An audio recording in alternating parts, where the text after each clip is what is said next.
1990년 1월 22일 노태우, 김영삼, 김종필은 3당 합당을 공표합니다. 87 항쟁 이후 실시된 국민선거로 집권에 성공했음에도 불구하고 지지 기반이 약했던 노태우의 민주정의당은 4당 체제의 여소야대 국면에서 정권을 이어갈 가능성이 줄어들었고 3당 합당을 이러한 국면의 돌파구로 제시했던 것입니다. 이는 결국 김영삼의 집권으로 성공하게 됩니다. 최초 노태우가 합당을 제안한 상대는 김영삼이 아니라 평화민주당 총재 김대중이었습니다. 하지만 김대중 대통령님은 양 진영이 거대 세력이 합당하게 된다면 이들이 의회를 독식하게 되어 자민당 1당 독재 체제인 일본 의회 같은 모습이 될 거라 생각하시고 거절하셨습니다. 김영삼의 전격적인 합당 발표에 통일민주당의 거의 모든 인사들이 공개적으로 반발했지만 김영삼이 이들을 직접 1대1로 만나 설득해 나가면서 결국 통일민주당이 대부분은 합당에 찬성하게 됩니다. 이때 끝까지 반발하며 소신을 지켰던 소수의 의원들이 있었고 그중 한 분이 바로 노무현 대통령님입니다. 무효입니다. 이것이 어찌 회의입니까? 이의가 있습니다. 반대 토론을 해야 합니다. 토론과 설득이 없는 회의가 어디 있습니까? 토론과 설득이 없는 회의도 있습니까? 라는 노무현 대통령님의 외침은 지금까지도 민주당의 정신으로 자리 잡고 있습니다.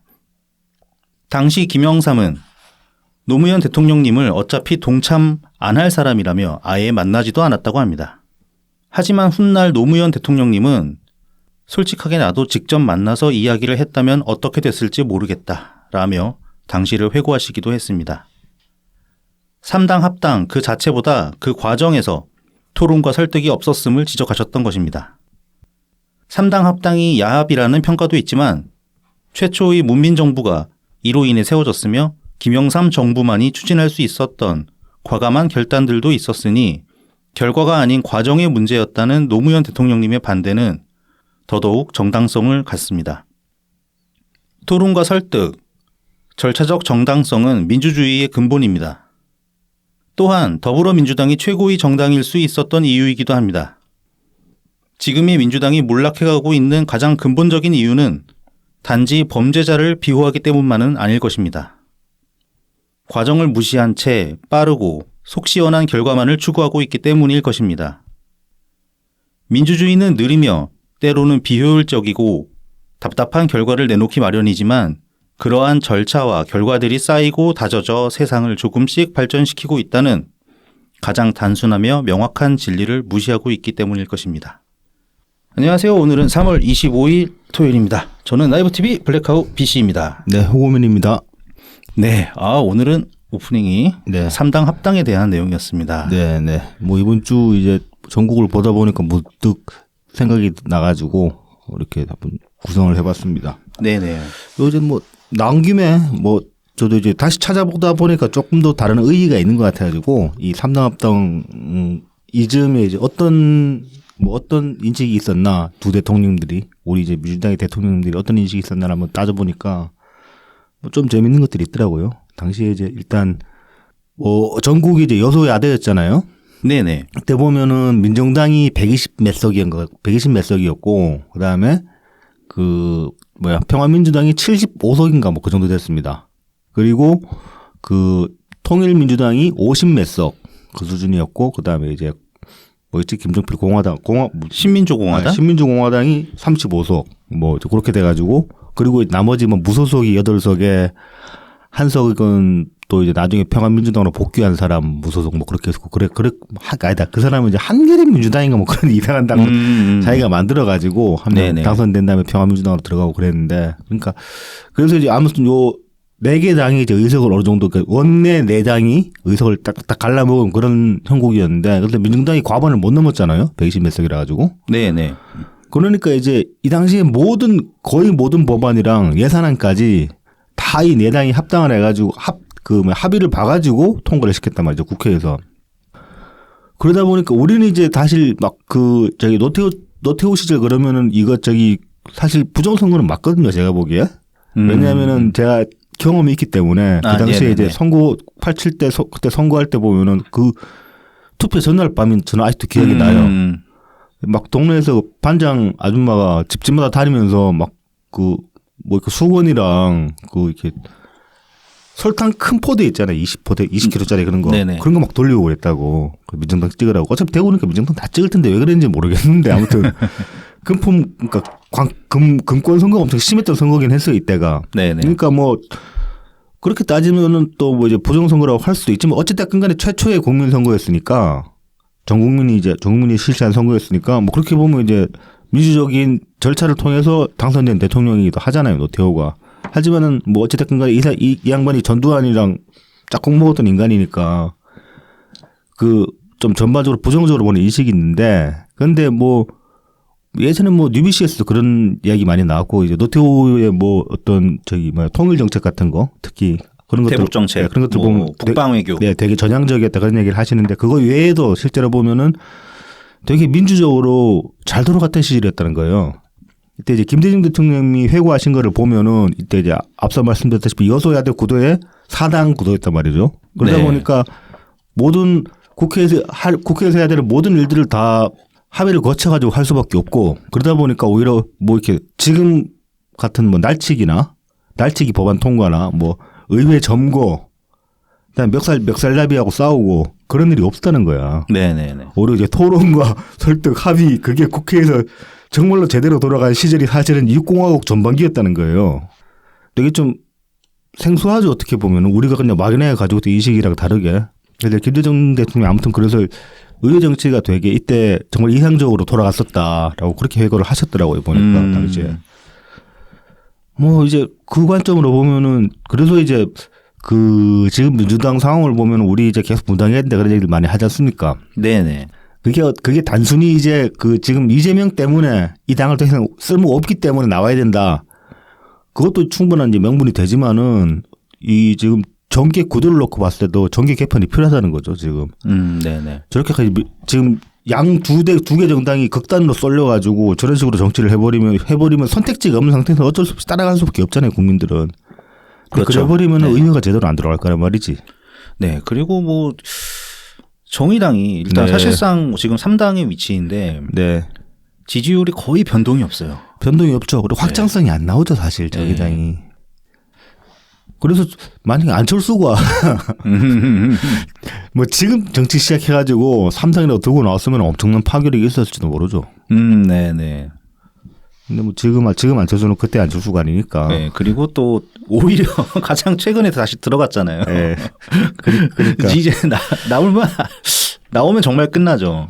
나와도 지금은 효과 없지 뭐. 그렇죠. 그런 것도 네. 있고. 근데 만약 민주당에서 뭐 나올 가능성은 별로 없어 보이긴 하는데 민주당에서 분당하면 또 그쪽에 찐따 붙는 거 아닌가 모르겠다 안철수. 그럼 짜증나는데. 그리고 이게 보면은 또 뭐 당시에 이제 김대중 대통령님이 애초에 3당 합당을 반대하신 게 이제 일본처럼 될까 봐. 네네. 그 예측은 저는 충분히 유효했다고 보는 게 뭐 결과적으로 보면 3당 합당을 했지만 우리나라 일본처럼 안 되기는 했지만은 이거는 여러 가지 이유가 있어요. 가장 중요한 건 우리가 대통령제를 한다는 거 일본하고 다르게. 네. 일본은 의회만 장악하면 끝나잖아요. 중앙정부까지 의회에서 구성을 해버리니까. 그렇죠.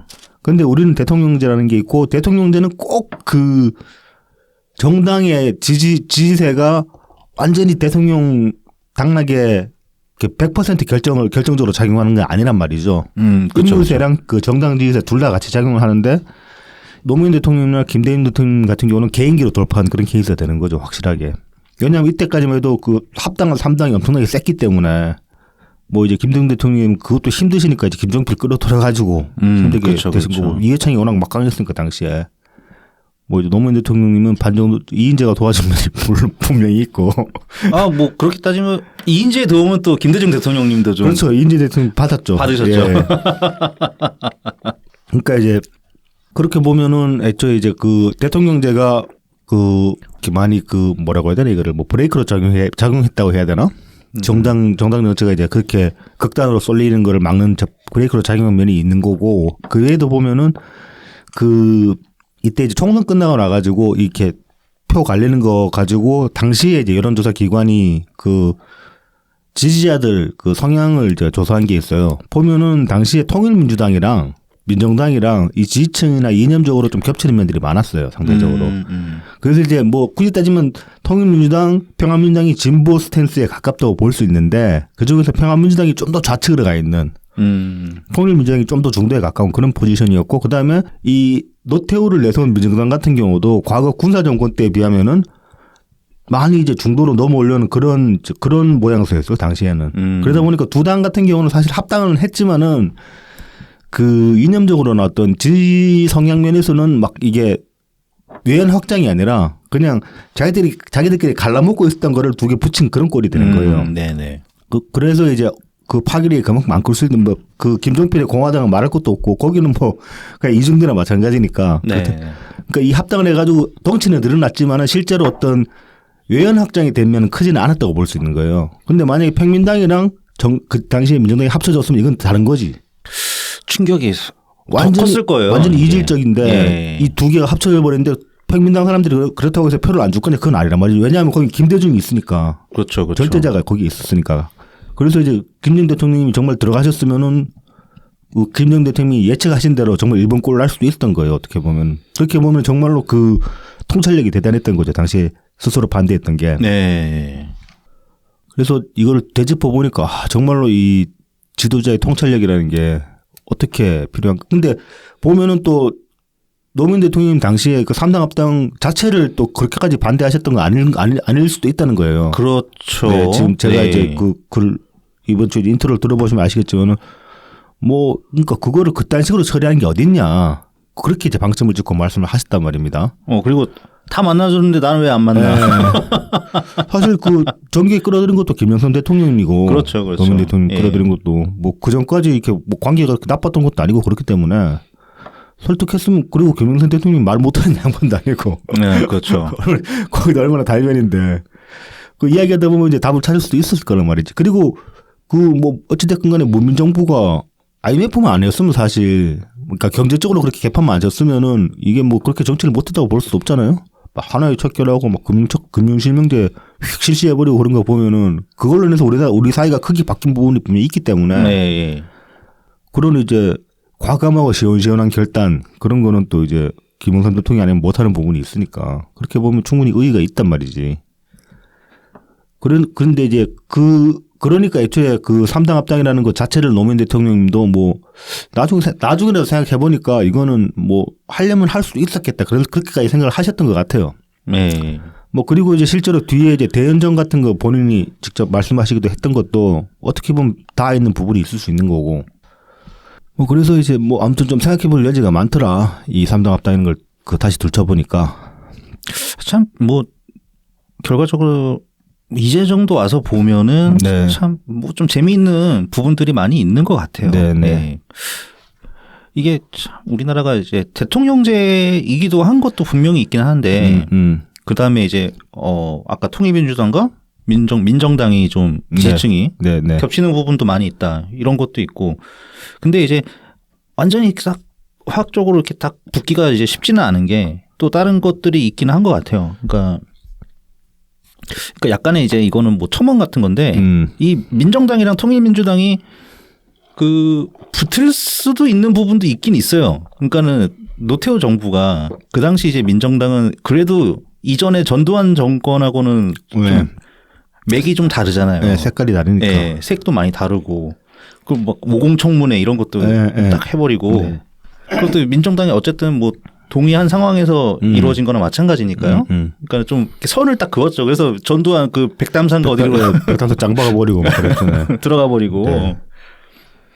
이제 그런 것들이 있어서 뭐 조금 붙을 수도 있고 그다음에 김종필 같은 경우는 이제 이 사람은 더 뿌리가 더 오래됐잖아요. 박정희 그렇죠. 때부터 네. 거기 그때 막 국무총리도 하고 네. 최연소 국무총리인가 뭐 그거 그러니까요. 하고 네. 뭐 중앙정보부장 뭐 이런 것도 하고 근데 또 이제 박정희가 약간 이렇게 치우면서 네. 또 김종필 나름대로 또 피코지를 좀 했거든.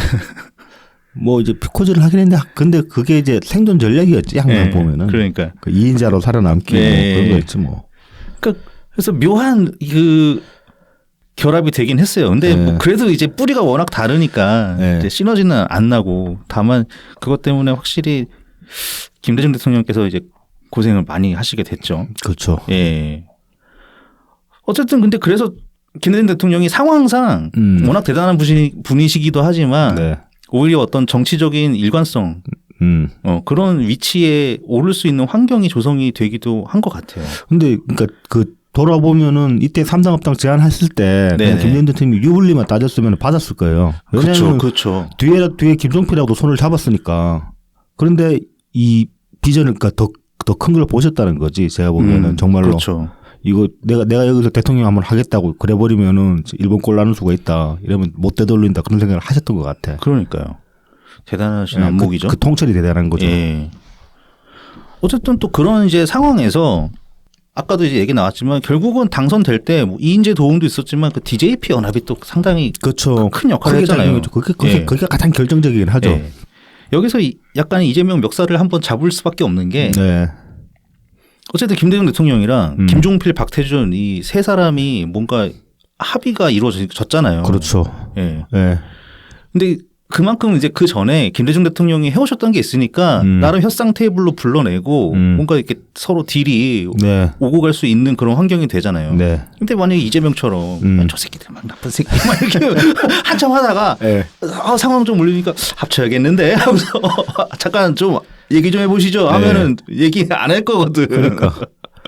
그리고 그것도 이제 그 개딸들이랑 김대중 대통령 지지자들이랑 차이이기도 한 거죠. 아, 그렇죠. 또 한편으로는 뭐 김대중 대통령 지지자들 중에 상당수는 이제 그 당시에 뭐 대학생이나 그러니까 민주화 운동 하던 시절의 대학생이나 아니면 그 시절의 대학생도 있었지만은 이 사람들은 전두환 때려주게 된다고 그렇게 얘기했던 사람들이지만은 또 연합하는 건 또 그거대로 그냥 저렇게 하면 안 된다는 그런 위기의식이 있었으니까 그러니까 눈 질끈 감고 그냥 이제 못 본 척 한다거나 뭐 그런 식으로 넘길 수 있었단 말이죠. 이제 그랬던 사람이 있는 반면에 야 이거 끝났다 하고서 그 내빼버린 유시민 같은 사람도 있고 그렇죠.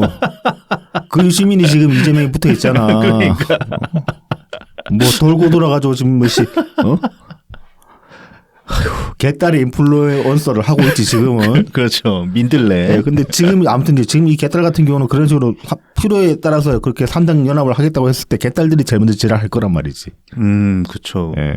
아마 크게 동요하긴 할 거예요. 당장에 삼당 연합이니까 같은 당 안에서 이낙연 대표가 선대위원장 맡아가지고 그렇게 띄워줬는데도 이것들은 그걸 못 받아들이고 포용을 못 하잖아. 지금까지 죽이려고 그러고 있잖아. 그렇죠.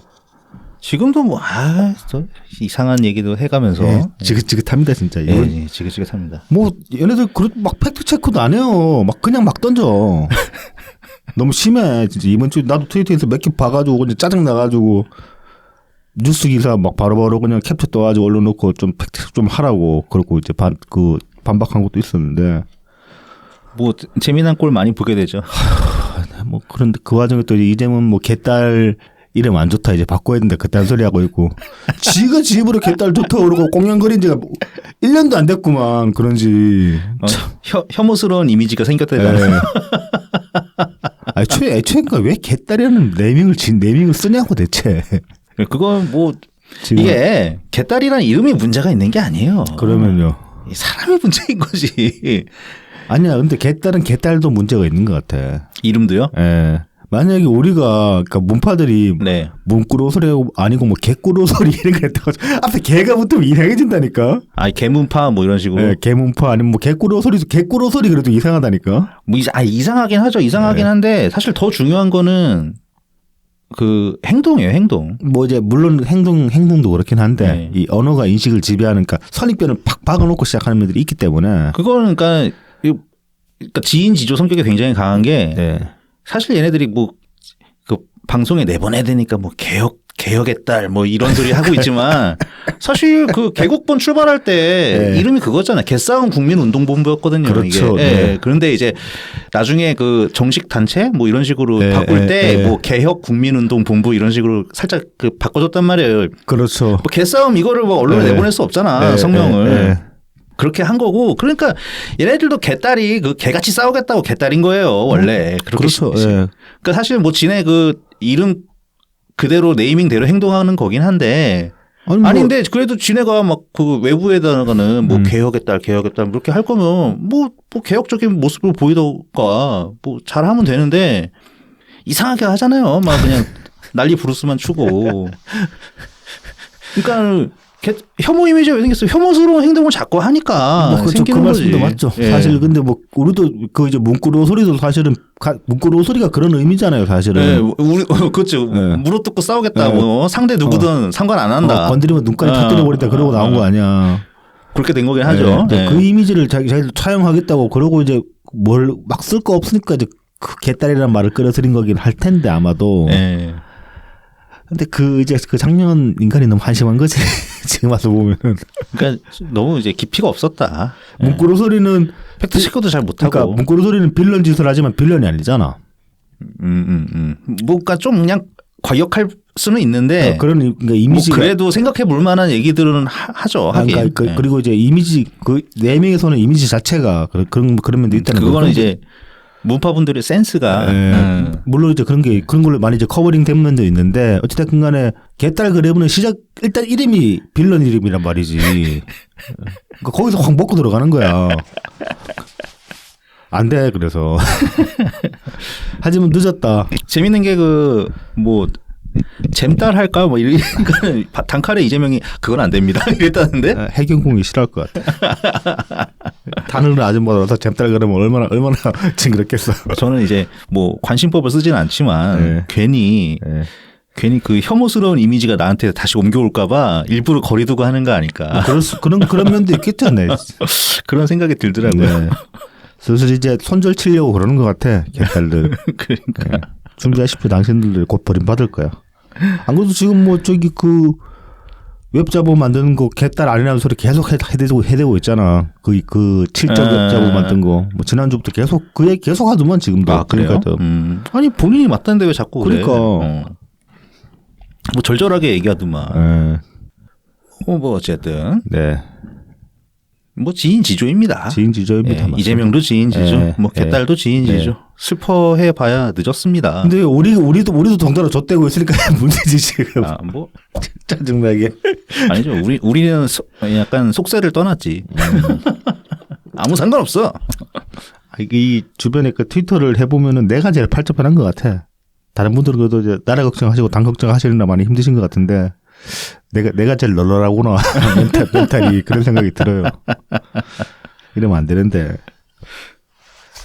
그 적당한 거리두기, 네. 적당한 거리두기, 뭔가 지속 가능성을 계속 확보하기 위한 필요합니다. 네, 억지 거리두기라고 할 수도 있고 뭐 네. 그런 거죠. 네.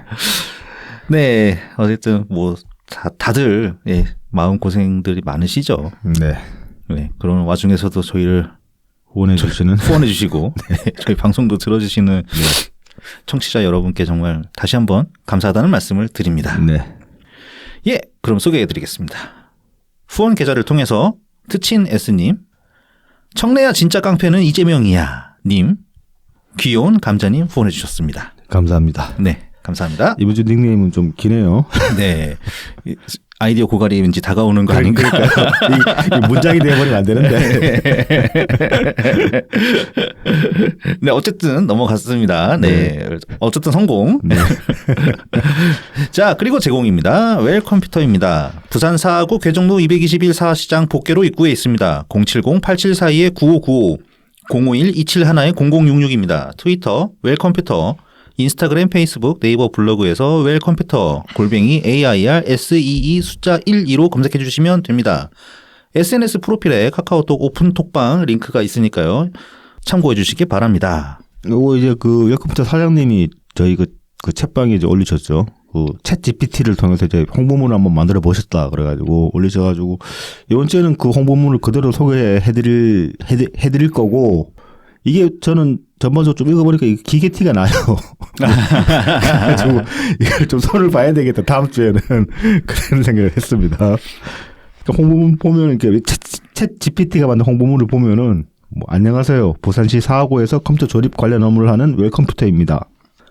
저희 회사는 고품질의 컴퓨터 제품을 제공하기 위해 최선을 다하고 있습니다. 이번 글에서는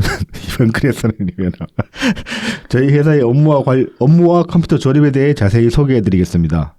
웰컴퓨터는 다양한 고객의 요구에 맞추어 컴퓨터를 조립합니다. 우리는 고객의 요구사항을 정확히 파악하고 최고의 컴퓨터 부품을 사용하여 고품질의 컴퓨터를 조립합니다. 또한 고객의 예산에 맞게 최적화된 컴퓨터를 제공하기 위해 다양한 옵션을 제공합니다. 저희 회사에서 제공하는 서비스는 다음과 같습니다. 1. 컴퓨터 조립 서비스. 고객의 요구에 따라 다양한 부품으로 컴퓨터를 조립합니다. 2. 부품 판매. 고품질의 컴퓨터 부품을 다양한 가격으로 제공합니다. 3. 유지보수 서비스. 제품 구매. 유지보수 서비스 제품 구매는 뭐예요? 아무튼 이렇게 문장이 나왔는데 좀 뭔가 좀 그 번역기 돌린 것 같기도 하고 네네. 번역기 한 2번 거쳐가지고 약간 이제 말되게 만든 그런 문장 같기도 하고 좀 뻣뻣해요 전반적으로. 한국어 패치가 아직 잘 이루어지진 않은 것 같고. 요거를 토대로 해서 다음 주엔 다시 홍보문을 만들어 볼까. 이거 그냥 우리가 하는 거랑 거의 똑같잖아. 우리가 하는 게 나아요 사실. 훨씬 간략하고. 이게 아직 챗GPT가 좀 더 많은 경험을 쌓아야 한다. 그렇죠. 이거 약간 그 신입사원 그 면접실 들어가가지고 자기소개하는 뻣뻣하게 그런 느낌이다. 네. 이렇게 할 수 있겠습니다. 자, 그리고 지금 이제 웰컴부터 4차 이벤트, 4차 댓글 이벤트 진행 중입니다. 이제 뭐 그 당첨자 발표는 3월 28일 오후 7시니까 화요일이죠. 28일이면. 그러니까 이제 뭐 요 업로드에도 하루 정도 시간이 남아 있으니까 많이들 참가해 주시길 바라겠습니다. 네, 막타 쳐주시기 바랍니다. 네. 자, 그리고 다음은 달품은 농장입니다. 트위터 달품은 농장 골뱅이 DALPUMEUN, 인스타그램 달품은 농장 _ 농사짓는 문파 골뱅이 DALPUM 숫자 1입니다. 청란 청교육부터 친환경 우렁이쌀, 고춧가루, 참기름, 들기름, 서리태콩, 찰옥수수를 판매하고 있습니다. 그 이제 청란을 제가 받아봤잖아요. 지난주에 네네. 사진도 올렸는데 그 포장을 되게 꼼꼼하게 했더라고. 네네. 계란을 그 색깔별로 이렇게 딱 구분해 세팅하셨을 거라고 생각을 못했는데 그 뚜껑을 딱 열어가지고 딱 봤는데 가만 보니까 뭔가 이상한 거야. 뭔가 그 깔맞춤의 향기가 느껴진다. 그래서 왔더니 이제 교차로 이렇게 깔맞춤을 하셨더라고. 그러니까 그것만 봐도 사실 얼마나 이걸 신경 쓰느냐, 신경 많이 쓴다 그런 느낌이 들어가지고. 그런데 이제 그 대부분의 경우 뭐 그렇게 유심히 보실 일이 잘 없을 가능성이 크기 때문에 굳이 한번 이제 말씀을 드려봅니다. 그 정도로 신경을 쓴다. 제품 품질 관리에. 일단 처음에 그 견고한 포장에 그렇죠. 제일 눈이 먼저 가거든요. 그렇죠. 이중으로 그 뽁뽁이 2번 싸가지고 아주 웬만하면 깨질 일 없게. 웬만한 높이에서 떨어뜨려도 안 깨질 것 같아요. 네, 그렇죠. 거의 그 밀스펙 수준이지. 밀스펙은 보통 한 1m 정도에서 떨고도 멀쩡해야 되거든요. 네네. 네, 갑자기 전문 용어가 나와서. 네, 그러니까 군사용 스펙 뭐 이렇게 생각하시면 됩니다. 네, 군용 스펙. 네. 자, 이렇게 소개해드렸습니다. 이제부터 본 내용으로 들어가겠습니다. 요거 이제 뭐 사실 잔잔바리 내용인데 웃겨가지고 요거 이제 좀 가벼운 내용으로 시작을 해보겠습니다. 그 대구신문 3월 21일자 기사인데 봉화군 이재명 부모묘 이장밖에 답 없다. 제목부터 도발적이죠. 네네. 그래서 이제 뭐 내용이 뭐냐면은 이거 이제 지지난주에 이미 이제 나왔던 기사인데 확인 기사예요, 사실은. 그래서 이제 뭐 그 봉화군 명호면에 있는 이재명 대표의 부모 묘소는 묘지로는 사용할 수 없는 밭에 조성된 것으로 확인이 됐다. 그래서 이제 이게 농지의 묘를 조성하려면은 관할 기관의 농지 전용 허가, 그러니까 농지 전용 그 용도 변경하는 용도 변경 허가를 받아야 되는데 2020년에 이제 그 이재명 모친상 당했잖아요. 네네. 그러면서 이제 그 기존의 부친묘가 거기 그 자리에 있었는데 거기에 이제 모친까지 합장했는데 이게 뭐 설치 신고를 안 했다고 합니다. 그래서 지금 같은 경우에는 그 농지관리법도 위반한 사항이고 그 다음에 설치 합장하면서 또 거기에 관해서도 이제 어떤 그 허가를 안 듣기 때문에 그 장사법에도 위반이 된다고 합니다. 네네네.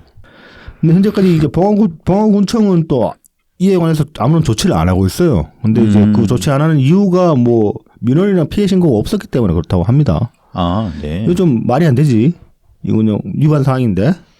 그러면서 이제 군청 관계자 인터뷰가 있는데 보면은 불법은 맞다. 언론을 통해 문제 제기됐을 당시에도 군청이 경계 측량을 하거나 불법 사안에 대해 조치한 부분은 없는 것으로 알고 있다. 묘가 있는 농지는 관련 법상 양성화하기 어렵고 이장하는 수밖에 없다. 그래서 이제 절차에 따라 소유자에게 원상 회복 명령한 후 과태료를 부과할 예정이다. 관련 부서와 협의해서 추후 경찰 고발 여부를 결정할 계획이다. 그리고 이제 경찰은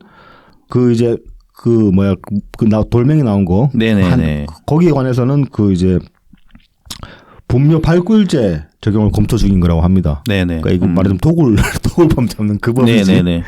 특히나 묘지 땅을 파헤친 거니까. 예, 그렇죠. 그리고 이제 이 불법 묘역 조성 여기에 관해서는 뭐 군청에 고발이 있을 경우에 사법 처리하게 될 거다 그렇게 이제 얘기를 했어요. 네네. 아직까지 군청에서 아무런 조치를 취하고 있지 않기 때문에 이거 좀 군청에서 왜 이런지 모르겠어요. 이 봉화운수 보니까 그 국힘당 사람이던데 딱히 이 양반은 막 중앙 정계로 진출할 것 같아 보이지도 않고 그냥 봉화에 뼈 묻으려고 그냥 그 지역 정치하는 사람 같은데 이재명 눈치 볼 일 뭐 있다고 이거를 이렇게 뭉개고 있는지 모르겠어요.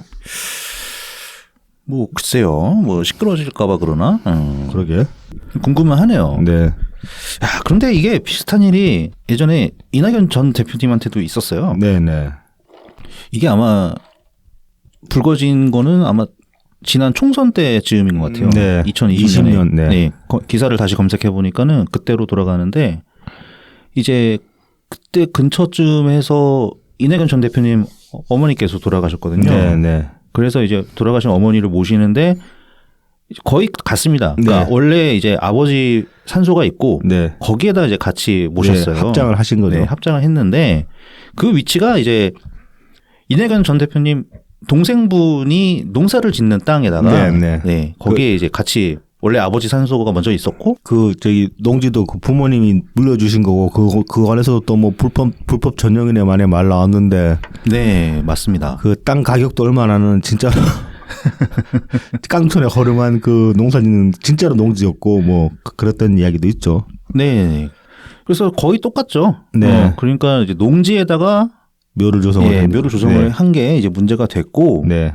그래서 이제 똑같은 농지법 위반하고 장사법 위반 두 가지 합장하면서 또 이제 허가를 득을 안 하셨기 때문에 그래서 그게 이제 보도가 됐는데 이낙연 전 대표께서는 그래서 깔끔하게 그냥 말씀하셨어요. 네. 그러니까 어떻게 왜 그렇게 하게 됐는지 그래서 따로 가족 산소 그러니까 선산이라고 하죠 보통. 그러니까 가족 묘지 같은 게 없어서 일단은 이제 그 물려받아가지고 동생이 이제 농사 짓고 있던 그 땅에 아버지 먼저 모시고 거기에다 그냥 합장을 했는데 이게 법령 위반인 줄은 몰랐다.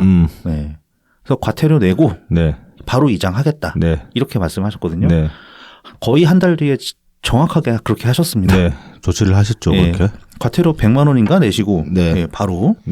그러니까 뭐 그렇게 하면 됩니다. 그렇게 하면 됩니다. 사실 그러니까 이거 관련해서 잘 모를 수 있고 뭐 이런 뭐 장사법 같은 거 우리가 개인적으로 어떻게 알겠어요, 사실. 그거 나중에 알았지. 그 기사 보고 알았지. 뭐 이게 그냥 개인 땅이면 되는 줄 알았지. 그렇죠. 뭐 그 사유지니까 그냥 하면 되는 줄 알 수 있죠, 충분히. 그렇게 생각할 수 있으니까 이건 실수할 수 있는 사안이죠. 그러니까 이게 문제가 있다고 지적을 했을 때 그냥 빠르게 조치하고 사과하면 되는 일입니다.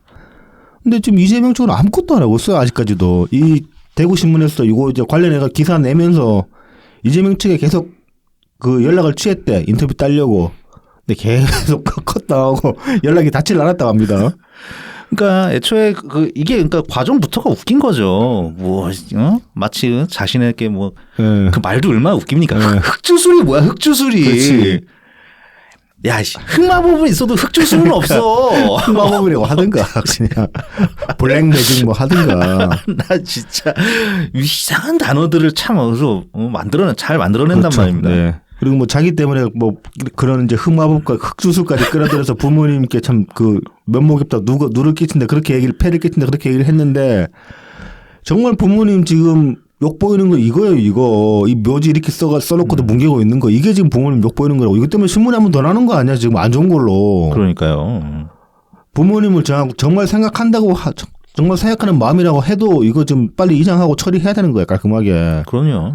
이런 것도 아니면서 무슨 부모님 위한 척하고 그러고 있냐고. 나 같으면 그냥 그게 그냥 화장해서 그냥 수도권에 자기 집 근처에 그렇죠. 그렇게 모시고 자주 찾아뵙는 납골동에 그렇게 모셔서 오히려 자주 찾아뵙는 게 나는 더 마음 편할 것 같아. 그렇죠. 뭐 딱히 여기도 고향선사는 없는 것 같은데 보니까. 물론 이제 뭐 이 양반 나이가 좀 있으니까 뭐 우리 스타일은 아닐 수도 있죠. 그렇죠. 뭐 좀 그리고 부모님이 묻어달라고 하실 수도 있으니까 뭐 그까지는 그 속사정은 모르겠지만은 돈 많잖아. 그럼 어디 그 묘자나 몇 자리 구해가지고 그냥 모시라고. 뭐 또 그 자리가 특별히 명당이라서 그러나? 왜 이런 걸로 부모님 욕을 매기냐고. 에휴. 뭐. 네. 뭐 그렇죠. 그런 분이니까요. 뭐 그런 분이니까 뭐 하기야 뭐 이렇게 도리를 따지고 그럴 그게 아니긴 하지. 네. 네. 백주술이었나? 백주술일 수도 있는 거야 진짜로. 네. 네, 다음 소식으로 넘어가 보죠. 이거 지긋지긋하지 않습니까? 아, 네, 뭐 아직도 이러고 있으니. 이걸 왜 자꾸 이렇게 시동을 걸지? 네. 액수도 뭐 더 커진 것 같아요. 네. 자 이제 3월 23일 날 그 성북구 장위 이동 주민센터에서 지역 사랑 상품권 관련 현장 방문 간담회가 있었습니다. 이 타이틀은 잘 지었어. 지역 사랑 상품권 현장 방문 간담회. 네, 네네. 여기 이제 이재명이 와가지고 뭐 이런 얘기를 했습니다. 성남시에서 250억 원 정도의 지역 화폐 예산을 발행했더니 성남의 망해가던 전통시장이 살아났다. 경제가 특정 지역으로 집중되는 문제를 조금이라도 완화하는 것이 지역 화폐다. 지역 화폐 대량으로 발행될 때 동네 골목 상권, 지역 경제가 얼마나 좋아지는지는 겪어봐야 한다. 겪어봤잖아. 코로나 때. 그리고 계속 많은 돈이 필요하다. 네. 예, 그리고 그 액수는 점점 더 늘어나면 늘어났지 줄어들면은 그렇죠. 그냥 바로 망한다. 네. 그래서 뭐 현 정부 여당은 지역 화폐 같은 건 하지 말자고 해서 결국 전액 삭감하는 과격한 조치를 했다. 아닌데? 그냥 예산 던져주고 알아서 하라고 한 건데? 그렇죠, 그렇죠. 네. 그걸 지역 상품권에 쓰든지 말든지 그리고 총액으로 따지면 더 늘었는데 지역 지원 예산은? 그렇죠, 그렇죠. 지역 교부금. 네. 그래서 지자체가 알아서 해라 네. 이런 건데. 그래서 뭐 정기 국회에서 정말 치열하게 싸워 3,500억 원을 겨우 확보했지만 턱없이 부족하다. 중앙 지원이 줄어드니 지방 정부 부담이 늘어나서 할인율도 줄어들고 이용 환도액도 줄어 지역 경제가 위축되는 문제가 있다. 정부 예산 부담 1조 5천억 원 이내면 50조 원 정도가 지역 화폐로 순환될 수 있다. 이를 제도적으로 확대할 방안을 강구하고 법안으로 관철해 정부 예산이 투입되도록 노력하겠다. 이게 또 그때는 했던 얘기 또 반복할 수밖에 없지만은 일단 좀 해봅시다. 이번 주에 저는 이제 조금 뭐 그동안에 요 얘기는 제가 안 했던 것 같은데 생각이 나가지고 이걸 짚어봤는데 이 사실 지역 화폐라는 용어가 뭐 여러 가지로 말이 안 되지만은 가장 근본적인 걸 하나 따져봅시다. 우리가 화폐 그러면은 뭐 교환 수단이죠. 네네. 화폐라는 거는 교환 수단으로 그 화폐의 바운더리 안에서는 계속 유통이 됩니다. 그 화폐 자체로. 네네. 그러니까 만약에 지역 화폐라고 말을 하려면은 예를 들어서 성남시 지역 상품권이 지역 화폐가 되려면은 성남시 안에서 교환 수단으로 계속 돌아야 되는 거예요. 네네. 근데 지금 지역 상품권은 가게에서 물건 사면 그 가게가 현금으로 환전을 하잖아. 그렇죠, 그렇죠. 이거 화폐가 아니야. 쿠폰이야, 쿠폰. 그러니까 그래서 쿠폰이야. 그래서 상품권인 거고. 그렇습니다. 네네. 정확합니다. 네, 이게 이제 가장 사실 원론적인 얘기죠. 근데 저희가 생각해보니까 저희도 방송에서 지금까지 지역 화폐라는 용어에 대해서 많이 비판하면서 이런 식으로는 안 짚어봤더라고 한 번도. 가장 근본적으로 이건 돈이 될 수가 없는 거예요. 이걸로 지역 상품권을 월급 줘가지고 시청 공무원이 성남시 안에서 그거 쓰고 살아가는데 문제가 없다. 뭐 그러면 모르겠는데 그런 것도 아니잖아. 이게 지역 화폐가 가장 먼저 생긴 게 언제쯤인지 아십니까? 언제쯤입니까? 거의 그 중세 유럽에서 생겼었다고 해요. 네네. 그러니까 걔네들은 이제 그 봉건제잖아요. 네. 그러니까 성주가 있고 네. 이렇게 있다가 이제 전쟁이 나면은 성이 딱 둘러싸이잖아. 네. 그러니까 사람들을 다 성내로 피신을 시킨다고요. 성내로 피신시켜가지고 그때부터 버티기를 하는데 그러면은 뭐 그나마 이제 약간의 그 성 바깥의 외부 지역과 유통이 되던 게 완전히 막히잖아요. 그렇죠. 그럼 뭔가 특단의 대책이 필요하거든요. 네. 그때 성 내에서만 사용할 수 있는 일종의 그런 쿠폰을 제공을 한 거예요. 네. 그래서 그거 가지고 일단 우리끼리 돌려서 어떻게든 잠깐 버텨보자. 네. 그래서 이런 의미가 원래 이 지역 상품권의 시작입니다. 근데 그 당시에 그렇게 성내에서 돌린 쿠폰은 그 안에서는 교환 수단으로 쓰였을 거란 그렇죠. 말이지. 그때 전쟁 중인데 어딜 나가 그냥 안에서 버티면서 그냥 이렇게 서로 물물 교환하고. 네. 그걸로 이제 빵 사 먹으면 빵 판 사람은 그거 받아가지고 뭐 저기 머리 깡도 주고 대장간에 줘가지고 뭐 나설 하나 사고 그런 식으로 돌겠지 안에서 계속. 예, 그렇게 도는 거죠. 왜냐면 갇힌 상황이니까. 그렇죠. 네. 근데 뭐 이거는 이제 스스로 갇혀 들어가겠다고 하는 꼬락선이니 이게. 당연히 교환 수단이 안 되는 거는 이제 말할 그렇죠. 바도 없고. 네. 마찬가지죠. 아무튼 이제 화폐의 가장 기본적인 기능을 못하기 때문에 이건 지역 화폐라고 부를 수가 절대로 그렇게 부를 수가 없다. 네. 다시 한번 합니다. 그리고 이제 또 보면은 그동안에 많이 말씀드렸던 거 그 접경 지역이랑 그 할인율 경쟁 붙어가지고 센 쪽이 다 먹어버린다. 그러니까 이게 그렇게 되니까 결국 이제 지역 이기주의가 극대화되는 그런 면이 발생을 한단 말이죠. 그리고 이제 그러다 보면은 가뜩이나 우리나라도 뭐 땅땡이도 좁은데 지금 펜글라스 싸운다고 맨날 그러는데 이게 경제권도 지금 이제 블록화돼 버려 가능성이 더 커지는 거예요. 지금 보면은 뭐 이렇게 강원도 같은 지역이나 뭐 이렇게 호남 같은 지역이랑 다른 지역들 간에 이제 규모 면에서 차이가 나고 그래서 이제 그 자본이 이렇게 제대로 순환이 안 된다 그런 얘기들이 있고 해서 뭐 관광객들 유치하는 그런 산업들을 많이 벌리고 있잖아요. 지역마다. 네네. 근데 이제 지역 상품권을 이렇게 계속 뭐 발행해가지고 뭐 집단은 시장 상권 키우네 이런 소리를 하고 있는데 실제로는 시장 상권 키워주지도 않고 이 할인율 따먹게 해버리면 지역마다 이제 지역 경제들이 블록화돼 버리는 가능성이 크단 말이죠. 우리나라가 그 지난주에 이제 FTA 얘기를 했지 않습니까? 아, 네네. 보면은 FTA가 뭡니까? 결국 국제적으로 이런 어떤 경제 그 시장들이 이렇게 블록 경제화되면서 그 국가 단위는 아니지만 블록 단위의 어떤 그 폐쇄 무역주의를 지향하다 보니까 그거를 혁파하고자 나온 게 FTA란 말입니다. 그리고 이제 그걸 통해서 우리나라의 실제로 성장을 했고 국제적으로도 그렇게 해야지 이제 그리고 사실 그게 전 지구적으로 봐도 그렇게 블록 경제를 지향하는 게 좋으냐면 꼭 그런 것도 아니에요. 그 블록 안에서 모든 물건이 다 통용될 리가 없거든. 뭐 이를테면 그런 거예요. 그러니까 FTA 수립할 당시만 해도 지금 수준의 어떤 기토류 같은 게 수요가 많지가 않았어요. 반도체 시장이 지금 수준으로 더 커지지 않았기 때문에 FTA 시작할 때만 해도 자동차는 기계에 가까웠어요. 네네. 근데 지금 전자제품이에요, 자동차는. 그렇죠. 그리고 그만큼 히토류 수요가 늘었다는 거지. 근데 FTA 할 때마다 그 히토류가 지금 보면 아프리카나 중국에서나 나는데 그 블록 경제 시장 체제로 계속 갔으면은 히토류 유통 같은 거 엄청 막혔을 거란 말이야. 그리고 엄청 비싸게 구해. 엄청 비싸게 돌았겠죠. 그러면 그렇죠. 지금 수준은 어떤 그 기술력이 발전하는데 큰 장벽이 됐을 거예요, 그게. 그렇죠. 네. 근데 이제 그 블록 경제를 그런 어떤 이제 FTA 같은 걸 통해서 그 혁파를 해내니까 지금 수준의 어떤 발전까지 이르렀다고 볼 수 있는 거거든요. 근데 이거 국내에도 똑같이 증명할 수 있는 거야.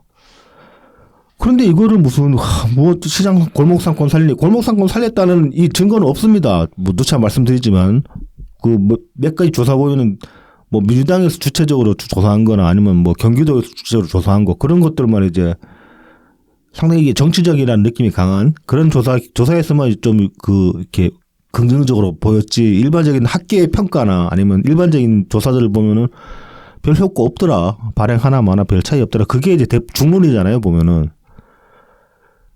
근데 아직까지도 이거 가지고 뭐 시장 상권이 살아났네 그러고 있으니까 참 짜증이 나고 뭐 문재인 정부 때도 보면은 이제 초창기 때 그 경제 진영이라는 그 문재인 정부의 경제 진영이라는 것도 특히 이제 크게 보면 두 가지 학파로 나눠졌다고 하잖아요. 뭐 케인지언 쪽이랑 슈페트주의 쪽이랑.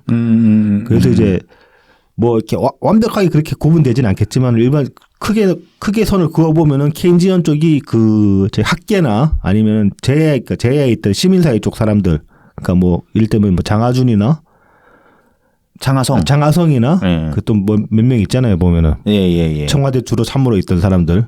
그 다음에 슈페트주의 쪽은 이제 그 기재부 사람들. 지금 그 김동연도 슈페트주의에 가까웠어요. 당시에만 해도. 그리고 뭐 이제 우리가 좋아하는 홍남기 부총리 부총리 같은 사람이 이제 슈페트주의라고 할 수 있는데 김상조 정책실장 경우에도 굳이 이제 나눠보자면은 그렇죠. 뭐 케인지언에 좀 더 가까운. 그렇죠. 네, 김상조도 그 이제 기재부 사람은 아니니까 그러니까 그렇게 구분이 되는 거죠, 대체로. 그래서 이제 그 당시에 이제 케인지언적인 정책으로 대표적으로 꼽을 수 있는 게 소득주도 성장.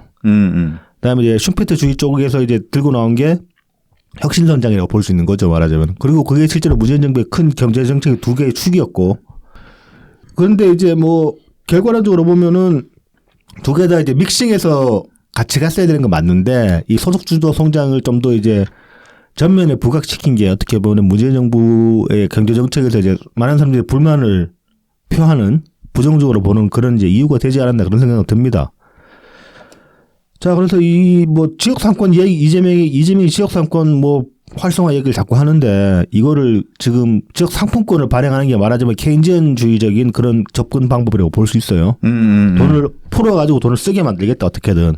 네네네. 그렇게 볼 수 있는데 그러면은 그 슈페트주의적인 관점으로 접근할 수 있는 방법은 뭐냐? 이거를 따져보면은 뭐 최근에 이제 그 관심 있게 보신 분들은 잘 아시겠지만은 그 백종원 씨가 그 충북 예산에서 이제 그 예산 시장 활성화 프로젝트를 하고 있잖아요. 보셨어요, 그거? 네, 예, 봤습니다. 보면 이제 뭐 시장 그 망해가는 시장이 이제 매장을 몇 군데 사들이고 그다음에 이제 그 공용 공간을 활용해 가지고 어떤 사람들이 관광객들이 들어와서 이제 음식 먹고 그다음에 주변에 관광할 수 있는 그런 이제 단지를 조성하겠다 그렇게 해가지고 뭐 시범 영업돼 봤는데 일단 뭐 사람 백종원 씨 유명세만 가져도 충분히 어느 정도 사람들 끌어모을 수 있죠. 그렇게 해서 이제 뭐 시범 영업을 했을 때 실패한 건 아닌데 문제점들이 많이 드러났기 때문에 뭐 이제 보완해서 다시 이제 재개장하겠다 그러고 있는데 그게 혁신선정의 대표적인 예가 될 수 있는 거예요.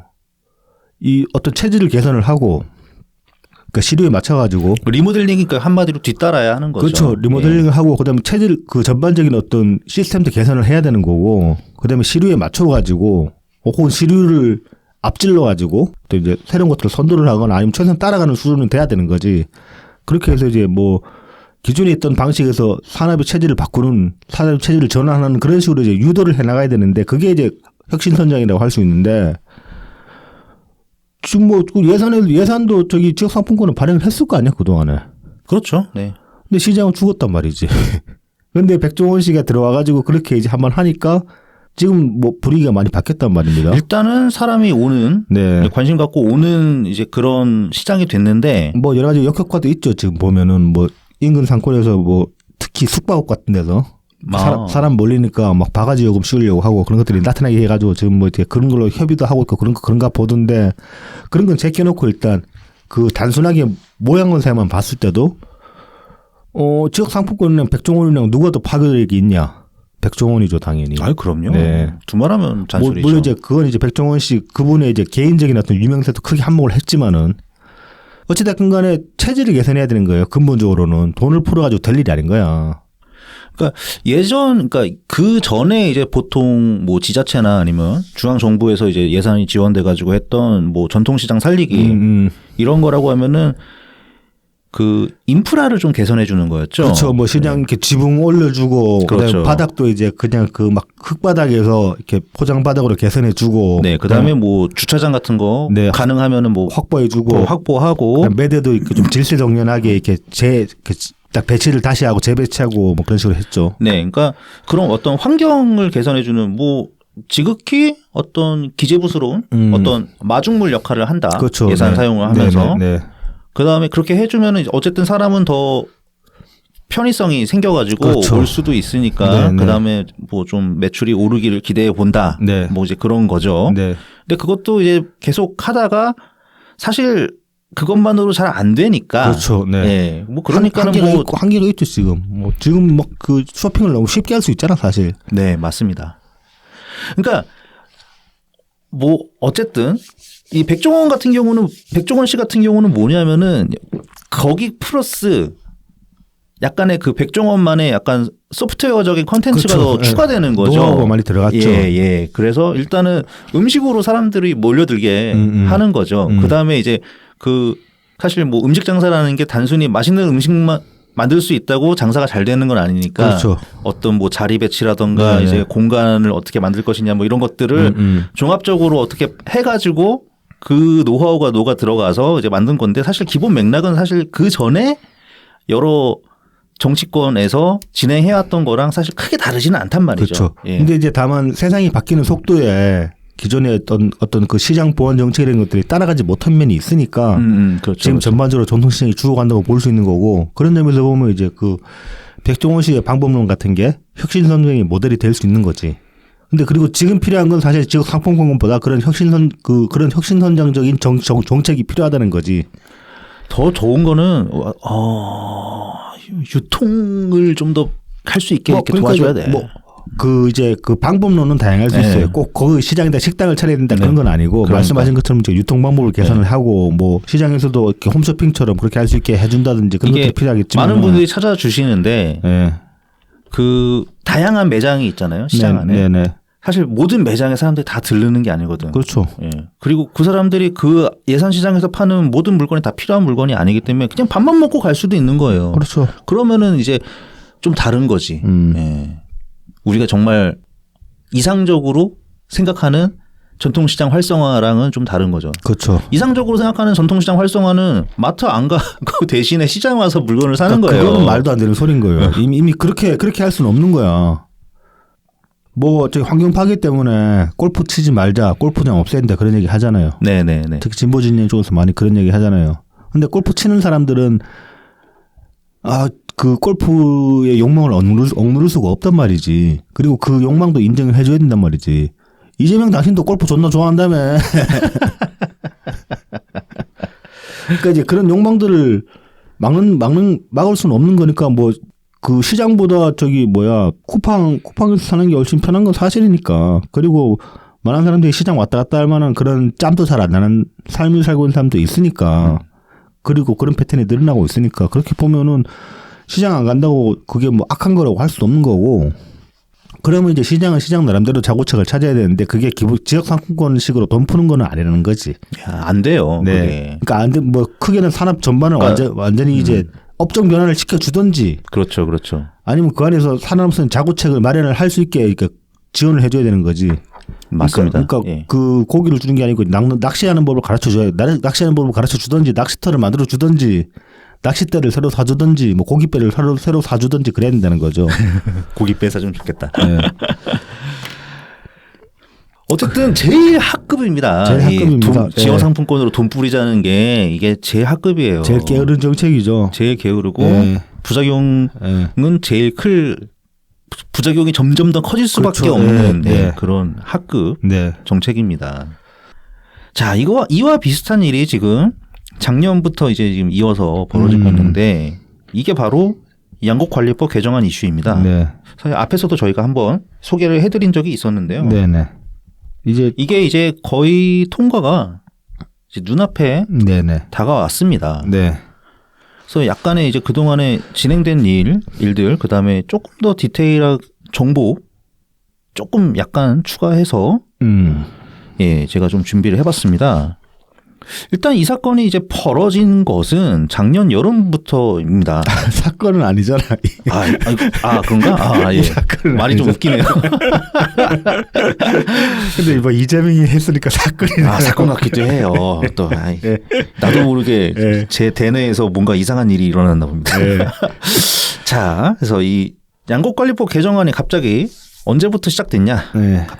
작년 이제 8월 31일부터 시작이 됐는데요. 이때가 네. 이제 그 전 2020년하고 2021년 이렇게 쌀 가격이 제법 높았던 때가 네. 있었는데 그 이후로 갑자기 추락하기 시작합니다. 쌀 가격이. 네. 그래서 그때 이제 이재명이 최고위원회에서 이런 말을 합니다. 정부가 쌀값 폭락을 방치하고 있다. 그래서 이제 곧 있으면 이제 가을 되면서 쌀이 이제 수확되면서 더 시장에 나타나게 되는데 쌀이 그러면은 더 떨어진다. 이때 이제 정부가 빨리 이거 쌀 사들여가지고 시장 격리를 시켜야 되는 거 아니냐. 네. 그러니까 이런 얘기 했었어요. 막 그러면서 막 그 최고위원회에서 막 이런 거 원래 다 법으로 돼 있는 거 아니야? 막 네. 이러면서 예? 아는 척을 막 네. 이거 해야 되는데 이거 왜 안 하고 넉놓고 있냐 이런 식으로 얘기를 하죠. 또 많이 떨어졌어요. 그러니까 80kg 한 가마에 22만 원 하던 게 17만 원까지 떨어졌다고 하니까. 이때 처음에는 막 한 가마리 20kg라고 그러고 뭐 그러잖아요. 뭐 정신없는 그런 소리를 했죠. 자, 그래서 이제 민주당이 발빠르게 나섭니다. 그래서 10월 19일에 농해수위에서 양곡관리법 개정안 통과를 시켜버립니다. 네. 네, 법안까지 발의를 해서 이제 상임위에서 통과를 시켜버려요. 네. 그래서 이때 이제 나온 내용이 이겁니다. 쌀 가격이 5% 이상 하락하거나 아니면 쌀 생산량이 3%를 초과할 때 정부가 의무적으로 매입한다.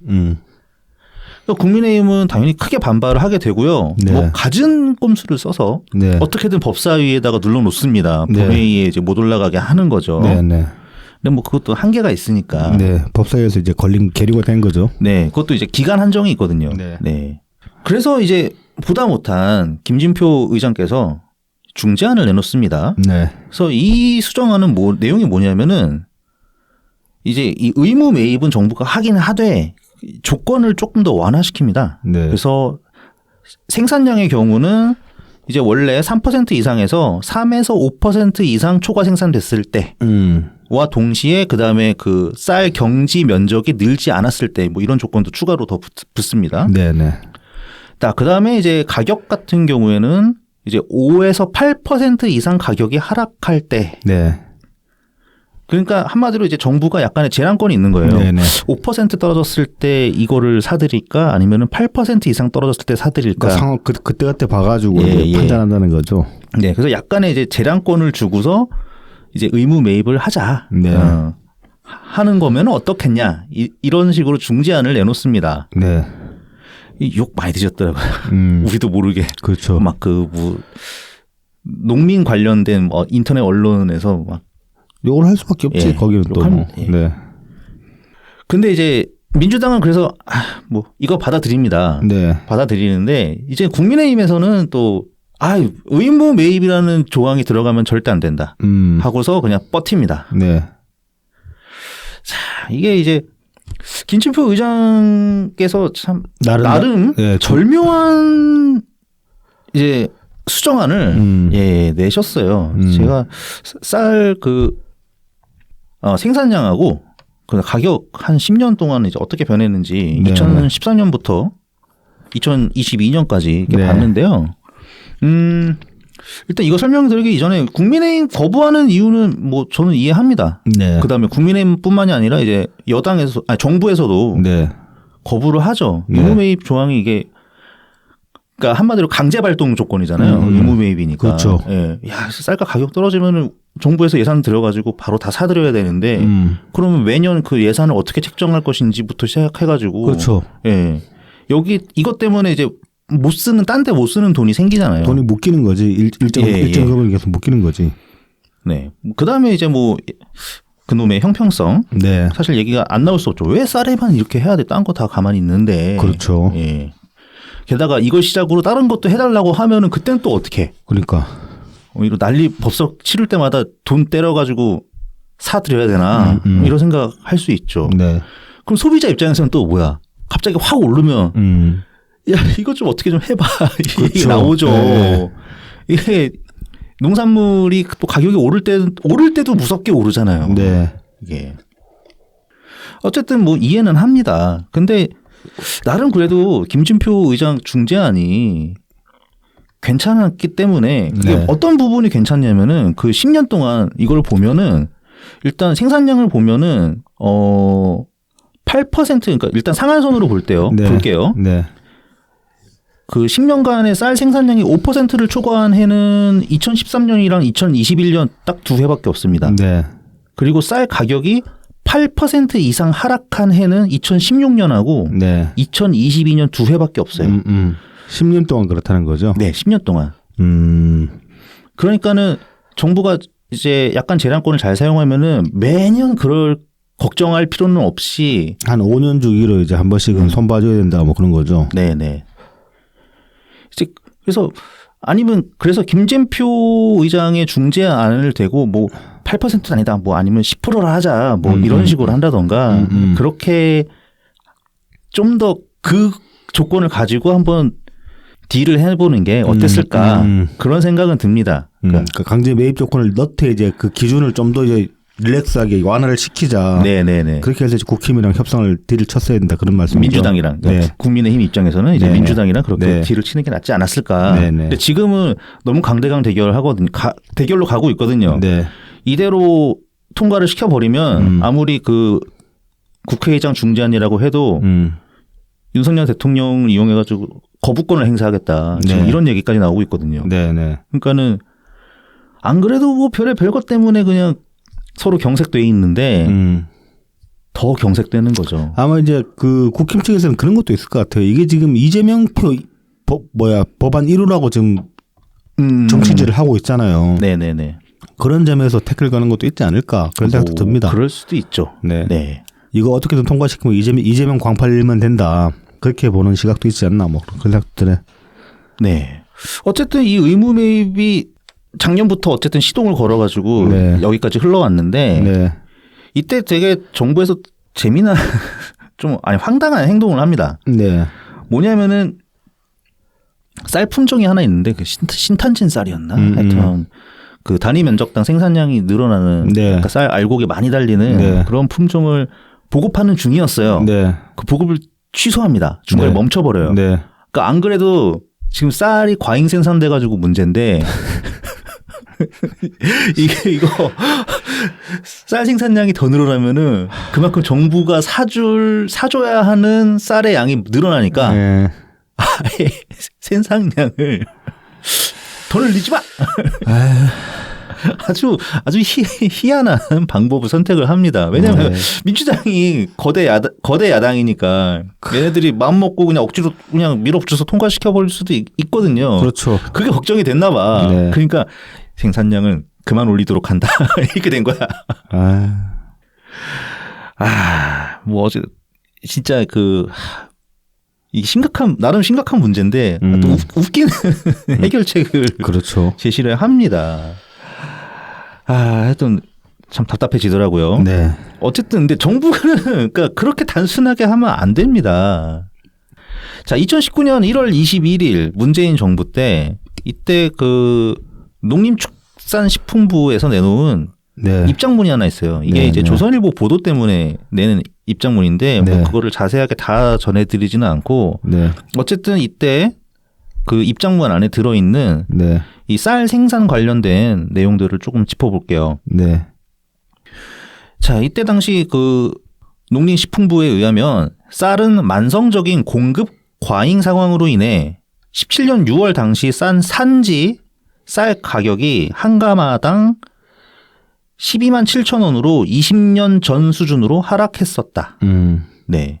그러니까 2013년부터 쭉 가격이 떨어져요. 그러니까 그 예전부터 계속 떨어져 왔다는 거예요. 공급 과잉이 계속됐다는 네, 거죠. 네, 계속 되고 있었다 네, 이거예요. 네. 그래서 사전에서 벼를 재배하는 면적을 감축하는 생산 조정을 실시하고 사후에는 작황에 따라서 필요할 경우 시장 격리를 병행하는 것이 불가피한 측면이 있다. 그러니까 일단 상황이 공급 과잉으로부터 시작한 거기 때문에 생산 조절이 먼저고 그 다음에 조정이 안 되면은 초과 생산된 쌀은 약간 사들이도록 하겠다. 네. 이렇게 얘기를 하고 있는 겁니다. 네, 네. 그래서 이러한 공급 과잉 해소를 위한 조치는 2003년부터 2005년, 그다음에 2011년부터 2013년에도 이런 생산 조정제를 정부에서 실시한 바가 있다. 그러니까 원래 이런 걸 해 왔었던 거다. 예. 그래서 2019년 그 당시 올해는 쌀값 상승으로 농가의 생산 조정 참여 유도가 쉽지 않은 상황이지만 이제 주요 품목인 두류, 그러니까 콩이죠. 네, 네. 단가를 좀 인상해 시켜주고 그다음에 이제 농기계 지원이라던가 배수 개선 등의 타 작물을 재배할 수 있는 여건을 조성해 줌으로써 최대한 이제 쌀 말고 다른 작물을 그러니까 대체 작물에 이제 좀 더 지원을 해가지고 그쪽으로 네네. 유도를 하겠다는 거죠. 그렇죠. 말하자면은. 그다음에 뭐 농지를 이제 전용하려면은 논에서 밭으로 전용하려면은 또 그 농기계 같은 게 필요하니까 그런 것도 지원하겠다 그런 네. 얘기죠. 그러니까 이런 노력을 해야죠. 그렇죠. 뭐 품종을 하나 단종시키겠다 그거는 말이 안 되지. 이런 원래 정부가 해오던 이런 노력을 하라고. 그러니까 연락이 윤석열 이것도 진짜 뭐 일 안 하려고 그러고 연락이 좀 쉽게 가려고 그러는 건데 참 진짜 깝깝하다. 국정에 이지는 없습니다. 네, 이지가 어디 있어? 이지가 어디 있어? 이렇게 날로 먹으려 들어 여당이고 야당이고 정부 간에. 아유, 이거 완전 그거 아니야. 산하제한 정책 하다가 안 되니까 그러면 전 국민 남자의 반을 고자로 만들자 그러는 거 아니야 이거 완전히. 거세시킨다. 예, 그러니까 이게 뭐 정관 수술도 아니고 거세시키겠다는 거 아니야 완전히. 아유, 씨, 이거 참 대책이라고. 그러니까 이게 그 어디 하나 믿음직한 구석이 없습니다. 그렇죠. 그러니까 장기적으로 보면 그 사실 좁은 면적 그 단위 면적당 생산량이 늘면 어찌됐건 간에 그건 좋은 일이죠. 그만큼 그 농지를 효율적으로 쓸 수 있게 되는 거니까. 그렇죠. 그러면 네. 이제 그 생산량 그대로 두고 그럼 기존에 논에서 많은 부분을 밭이나 다른 용도로 전용을 할 수가 있게 되는 거잖아요. 그렇죠, 그렇죠. 그럼 이제 거기서 다른 대체 작물을 만들면 그 키우기에 유도를 해야 되는 거지. 이걸 무슨. 아이고야, 진짜 깝깝하다. 네, 갑갑합니다. 네. 어쨌든, 네. 이제 뭐 이런 것도 아까 이제 어떤 지역 상품권의 연장선으로 생각해 볼 수 있어요. 그렇죠. 사실 정부의 의무 매입 같은 경우는 네. 지역 상품권 발행과 거의 맥이 같습니다. 그렇습니다. 예, 네. 그냥 가격이 떨어졌어? 네. 그만큼 너희들의 매출은 정부가 쌀을 사들이면서 채워줄게. 네. 이런 입장인 거예요. 그러니까 한마디로 돈 때려 붓겠다. 뭐 이제 상황이 급박할 경우에는 이제 그런 식의 대책이 필요할 수도 있겠지만은 그건 이제 장기적으로 쓸 거는 절대 아닌 거지. 네. 의무 매입이라는 거는 그러니까 그것만 작동하게 만드는 굉장히 경직된 그렇죠. 정책이거든요. 네. 그러니까는 무조건 그냥 돈이 얼마 들어가는 거에만 지금 딱 신경이 쓰이게 될 수밖에 없어요. 그러니까 그거 문제의 근원을 해결할 수 있는 대책이 자연스럽게 밀려나게 되는 거죠. 이게 이제 그런 게 있는 것 같아요. 이 기본소득 담론되면서 이 모든 정책을 그냥 실제로 그래서 얼마 줄 건데. 네네. 단순히 이제 그 금액으로만 평가하게 되는 그런 인식이 생겨나고 있는 거 아닌가 사회 전반에 그런 생각도 듭니다. 지금 민주당의 머리가 그렇게 돌아가고 있거든요. 네. 이거는 케인지언이고 뭣도 아니에요. 완전 그렇죠. 무식하고 뭐 누차 말씀드리지만 참 게으르게 못 배운 짓입니다. 네, 이거 행정을 정말 게으르게 하는 거지. 문제의 근원을 해결해야죠. 네. 문제의 근원은 뭐 국민의힘이 돈을 안 풀어서 그런 거야? 그러니까 걔네들도 돈 잘 씁니다. 돈 잘 쓰지. 얘네도 네. 돈 써본 놈들입니다. 네. 얘네들도. 아이고 진짜 답답하다. 어쨌든 진짜 케인즈 함부로 쓰지 마라 진짜. 케인즈가 뭔 죄가 있다고. 그러게 말입니다. 사실 뭐 케인즈적인 그런 방법도 필요한데 그리고 뭐 슌펠터가 무조건 그러니까 아까 말씀드렸다시피 이제 그 소득주도 성장이랑 혁신성장 두 가지는 같이 가야 되는 거지. 그렇죠. 한 가지만 가지고는 안 되는 거고. 적당히 이제 돈이 돌아야 뭐 네. 혁신도 일어나고 네. 하는 거지. 그 두 가지를 이렇게 병행해가지고 이렇게 상호 네. 보완적으로 발전을 시켜 나가야 되는 거지. 그러니까 어떻게든 선순환을 만들어낸다. 이게 중요한 겁니다. 큰 방향은. 네. 근데 니네들 방법은 선순환을 못 일으켜. 그렇죠. 예, 돈만 계속 그냥 때려 부이는 그러니까 거야. 돈을 넣는 거는 그 자체로 지속 가능성이 생겨나지 않기 때문에 네. 그래서 이제 혁신선정이 필요한 거고 근데 혁신선정은 다만 이게 그 시간차가 그러니까 그러니까 시간이 필요하니까 그것이 제대로 발휘가 되려면은 그럼 그때까지라도 버티려면은 일정 부분의 돈을 투입을 해야 되는 거예요. 그렇죠. 네. 그래서 이제 상호 보완적으로 간다고 볼 수 있는데 그렇게 해서 이제 혁신선정이 고도에 어느 정도 궤도에 오르면은 그때부터는 선순환이 가능해지니까 훨씬 이제 그걸 유지하고 계속 이어나가기가 수월해지는 거지. 그렇게 이제 세계관을 보고 좀 정책을 짤 생각을 해야 되는데 민주당에서 그걸 못하니까 지금. 네. 그러니까 몇 번 얘기했잖아요. 베네수엘라 그렇게 돈 뿌리다가 그렇죠. 네. 그냥 혁신이 일어났나? 혁신 동력 다 말아먹고. 다 말아먹었지. 예. 더구나 베네수엘라는 진짜로 그렇게 그 걔네들이 제대로 각 잡고 했으면은 뭐 완전 생활 보장 못 하더라도 어느 정도 나라에서 사람들 생활 보장할 만한 어떤 기반이 있었어요. 서기 매장님 전석이 1위잖아. 네네네. 근데 그거 다 지들끼리 뭐 다 말아쳐먹고 돈 빼먹고 하다가 지금 적골난 거 아닙니까? 그렇죠. 그냥 어줍잖은 반미질만 하다가. 예. 반미지라니까 아까 나오기 전에 본 그 사진 생각난다. 환장하겠더라 진짜. 네. 어쨌든 민주당의 상황은 이런 겁니다. 네. 네.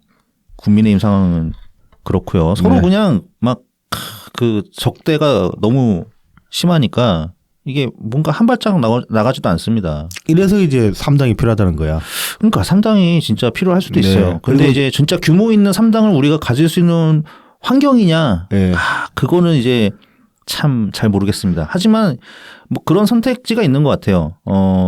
그냥 이대로 가서 이 꼬라지를 계속 보느냐, 뭐 성공 가능성이 얼마인지 모르겠지만 그래도 한번 3당에 배팅을 해보느냐, 뭐 그런 거인 것 같습니다. 그러니까 이제 단순히 이재명이 반대한다 그 수준이 아닌 거지. 그렇죠. 진짜로 그렇죠. 대일, 그러니까 저 더 큰 대의를 보는 거지. 정치 개혁이죠. 네. 정계 개편을 해야지 지금 이 구도에서 벗어나가지고 의회 정치도 더 다시 발전할 수 있다.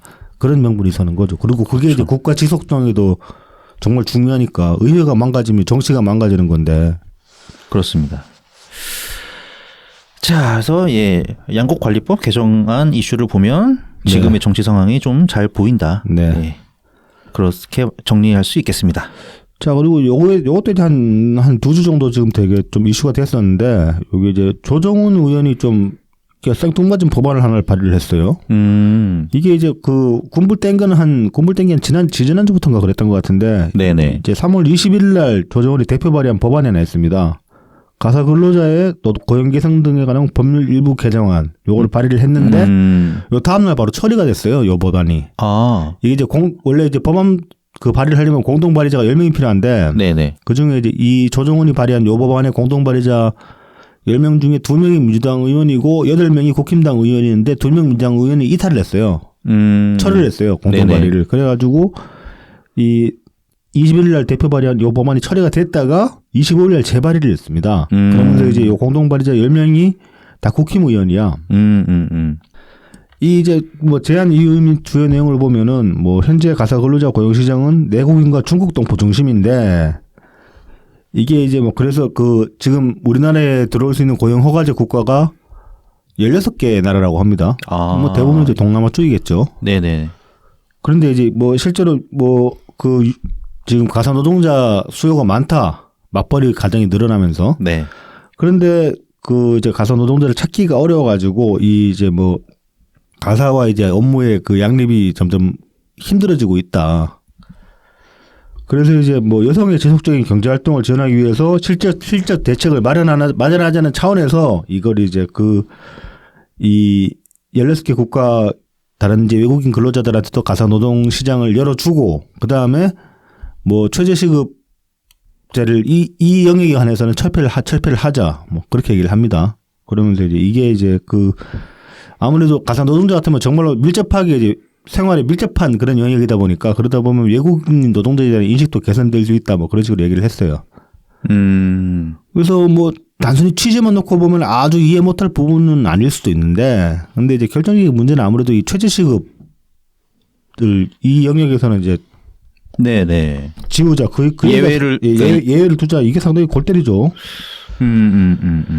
뭐 일단 뭐 최저시급 이하로 이제 돈 줘도 된다 그래 버리면은 이게 뭐 급료에 비해서 일을 가사노동이라는 것도 중노동 아닙니까 사실. 그렇죠. 네네. 뭐 착취 논란 일단 나올 수 있고 그다음에 착취 논란이 나오면은 그다음에 뭐가 나오겠습니까 이게 적은 수입에 의해서 범죄가 생겨날 여지가 없다고 할 수 없어요.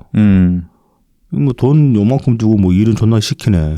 근데 그 국권 열쇠는 가사노동자가 쥐고 있단 말이야. 네네.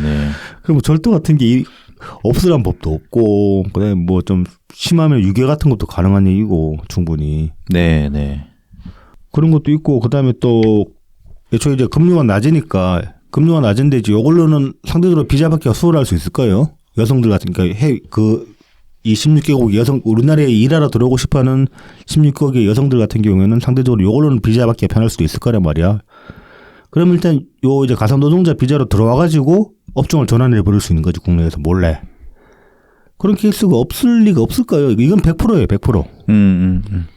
그런 식으로 해가지고 이제 실제로 가사 노동자도 아닌데 이제 어둠의 루트로 그렇게 돈을 이제 말하자면 그것도 이제 불법 이주 노동자가 되는 거지. 그런 케이스가 더 늘어날 그러니까 불법이 양성되는 가능성도 커지는 거지. 그래서 여러모로 충분히 부작용이 예상되는 부작용이 충분히 있다. 그리고 애초에 최저시급 이하로 준다는 것 자체가 말이 안 되는 거예요. 이것도 원칙 훼손이니까 말하자면은. 그래서 제가 생각하는 방안은 뭐냐. 그러면은 이거를 정부에서 예산을 써야 되는 거야. 이 경우에는. 그래서 이제 가사 노동자들을 고용을 할 때 정부에서 이제 뭐 어느 정도 이제 최저시급에 맞춰줄 수 있게 가사 노동자의 임금을 보조를 해주는 거지 정부에서. 모자란 부분을 보조를 해주는데 그러면서 이제 가사 노동자 자체도 자격증제로 도입을 하자. 저는 그런 생각이 들더라고요. 이게 지금 인식을 좀 바꿔야 되는데 과거 같은 경우에 간병인 예를 들어 봅시다. 간병인 같은 경우에 뭐 그냥 가족이 보통 간병을 보거나 그러다가 이것도 이제 맞벌이가 늘고 그러면서 실제로 부양할 수 있는 가족을 찾기가 점점 힘들어지니까 간병인 제도라는 게 생긴 거잖아요. 근데 간병인도 지금 자격증이 있어야 되거든요. 간병사 자격증 따야 돼. 네네. 간병사도 그런데 뭐 가사 노동자라고 자격증 만들지 말라는 법 없잖아. 그리고 충분히 노동 자체도 전문성이 필요합니다. 사실 가사 노동 이 방송 들으시는 분 중에 이제 가사 노동자분들 꽤 있겠지만은 가사 노동이라는 것도 전문 영역이 필요합니다. 저도 집 나와서 몇 년 살아보니까 알겠더라고. 이거 그냥 어머니가 하신 일이 아무 일도 아니었구나. 아무 일도 아닌 게 아니었구나. 뭐 그렇게 필요한 디테일이 많죠. 디테일이 많죠. 그래서 이제 그쪽도 이제 어떤 자격증 제도를 도입하고 그러면 뭐 국가 그 뭐 직업 재취업 교육이나 아니면 취업 교육 같은데 이 카테고리도 집어넣어 가지고 나름의 인력을 육성할 필요가 있다고 봐요. 그리고 이제 그렇게 하면은 좀 더 그 인력 풀 자체를 국가에서 관리하는 그런 차원의 이야기도 될 수 있고, 그러면 좀 더 양질의 인력을 공급할 수 있게 되는 거기도 하고, 그리고 만약에 지금 최저시급에서 모자란 부분을 국가가 지원을 해준다고 그러잖아요. 그러면은 이 임금 경쟁력이 생기는 거잖아, 말하자면은. 네네네. 그럼 지금 뭐 그 인력 조달이 힘들어가지고 중국인까지 쓴다 그러는데, 저는 국내에서 내국인들로 상당수 가사 노동 수요가 채워질 거라고 봅니다. 그러게요. 돈을 집어넣으면은. 네네. 그러니까 오히려 그 최저임금 이하로 외국인들한테 지급하게 하면은 오히려 또 내국인 가사 노동자들이 피해를 받을 수도 있거든요. 그렇죠. 예. 저는 공사판 일하면서 막 외국인 노동자를 무시하고 쟤네들 씨발 돈 우리 받는 거 반띵 먹어줘야 돼. 그런 소리 하는 사람들 보면은 맨날 좀 멍청한 소리 하지 말라고 막 후기를 하거든. 쟤네들 임금을 올려줘야지 우리가 일을 할 게 생긴다고. 그렇죠. 쟤네들이랑 우리랑 임금이 동일해지면은 누가 쟤네들 쓰겠냐고. 그렇죠, 그렇죠. 예. 말통하고 말기 알아먹는 우리를 쓰지. 신경 덜 써도 되는 우리를 쓰지. 왜 쟤네들을 쓰겠냐. 쟤네들 싸니까 쓰는 거라고. 그러니까 쟤네들이 처우 개선을 바랄 때 옆에서 같이 손을 들어줘야지 우리가 먹고 산다고 저는 맨날 그 얘기를 하거든요. 이 케이스도 마찬가지일 수 있는 거야. 맞아. 예. 그러면 전반적으로 가사노동 시장의 어떤 그 평균적인 임금 수준을 올려야 되는 거야. 그렇죠, 그러면 그렇죠. 인력으로 확보될 겁니다. 그래서 저는 조정훈 의원이 참 왜 이런 식으로 발상을 했을까? 그러니까 뭐 이유는 알겠는데 네. 좀 신중함이 부족했다. 그렇죠. 예, 그리고 여러 가지로 보면 좀 그 반인권적인 요소도 있고 이 네, 최저임금 그렇습니다. 문제에 관해서 특히 예. 어쨌든 그 외국인들도 이 일을 하는 동안에는 한국에서 머물게 되는 거잖아요. 그렇죠. 그러니까 최저임금보다 근데 적은 임금을 받으면 그만큼 체류하기가 힘들어지는 거죠. 그렇죠. 예. 그러다 보면 이제 결국은 범죄가 일어날 여지가 생기는 거예요. 그러니까 범죄 네. 유혹이 생길 수 있죠. 그러니까 다른 것도 아니고 특히 이주 노동자 같은 경우는 이분들이 우리나라 사회에 특별히 기여하겠다는 그런 의지로 들어온 게 아니잖아요. 돈 벌려고 들어온 사람들입니다. 그럼 돈만 보고 움직이는 사람들이라고 그렇게 봐야 되는 거야. 뭐 이제 그 과정에서 이제 사람들과 유대 관계가 생기면서 어떤 이제 인간적인 그런 의미도 생겨나겠지만은 어쨌든 간에 들어온 거는 돈 때문에 들어온 사람들이라고 봐야 되는 거야. 그렇게 보면 네네. 정책을 이 사람들이 완전히 만족할 만한 수준으로 돈을 줄 수는 없겠지만 적어도 국내 기준으로 맞췄을 때 차별적이지 않은 수준은 돼야 되는 거예요. 그래야지 이 사람들도 그냥 그걸 받아들일 수 있는 거야. 근데 이런 식으로 내국인이랑 차별해서 돈을 주겠다. 애초에 이렇게 이걸 법으로 박아버리면은 이건 진짜 심각한 문제가 되는 거예요. 그래서 차라리 정부에서 이 분야에 투자를 하고 돈을 쓰게 만들자. 그런 법안을 만드는 게 옳지 않나. 저는 그런 생각이 듭니다. 그렇네요. 근데 조정훈 의원 보면 뭐 기본소득도 들고 나오고 이런 것도 들고 나오고 하는 거 보면은 좀 자기 딴에는 발상의 전환을 한다고 그렇게 이제 그런 식으로 많이 생각을 하시는 것 같은데 이거는 좀 아닌 것 같다. 많이 아닌 것 같다. 그런 생각이 듭니다. 네. 그래서 사실 토론이라는 게 필요한 거 아니겠습니까? 그렇죠. 토론하면 이것도 이제 뭐 토론을 해볼 수 있으니까 정말 이 문제의식 자체는 유효하니까 어떻게 해결책을 내놓을 것인가 이런 건 토론을 해볼 만한 여지가 생기는 거죠. 그렇죠. 그래서 더 좋은 방법을 찾아보는 거죠. 네. 자, 이제 이 얘기를 해봅시다. 민주당이 계속 지금까지 외치고 있는 이 정치 탄압 프레임. 네네. 자, 이제 3월 22일 날 불구속 기소가 됐습니다. 이재명이. 이제 혐의 내용은 위례 대장동 특혜 개발 및 성남 FC 후원금 의혹 등으로 불구속 기소. 요거 이제 기소되는 요날 당일날 보면은 이제 그 최고위에서 오전에 바로 이제 정치 탄압 등 부당한 이유가 있다고 인정을 했습니다. 이 기소를 두고. 작년에 미리 만들어 놓은 거죠. 이 새 조항을. 네. 그리고 이제 최고위에서 이걸 정치 탄압이라고 인정을 해가지고 당무위로 토스를 합니다. 그래서 요날 이제 오후에 당무위가 열려가지고 대장동 개발 및 성남 FC 후원금 관련 의혹 불구속 기소에 대한 당헌 80조 유권 해석 결과를 두고 정치 탄압 등 부당한 이유가 인정된다고 발표를 했습니다. 그리고 이제 3월 20일 날 당일날 발표를 할 때 이게 이제 당무위 만장일치로 결정됐다. 그렇게 보도가 됐어요. 그랬는데 다음날 좀 다른 이야기가 나오죠. 이제 3월 23일 날 전해철이 이제 확인된 그러니까 20일 요거 나왔을 때 그때 이제 이 당무위 뭐 참석자 60명인가 그 명단이 돌았잖아요. 69명. 네, 69명 명단이 돌아가지고 쭉 보고 우리 그 처음에는 이제 그거 다 한번 방송에 읽어드리려고 이 쓰레기 같은 색깔을 그러고 준비를 했었는데 요 다음 날에 이제 좀 다른 내용이 보도가 돼가지고 그 명단은 이제 안 읽는 걸로 하겠습니다. 굳이 읽을 건 아닌 것 같다 그런 생각이 들어가지고 그래서 보면은 이제 23일 날 확인된 내용을 보면은 전해철 의원이 기권을 했다고 합니다.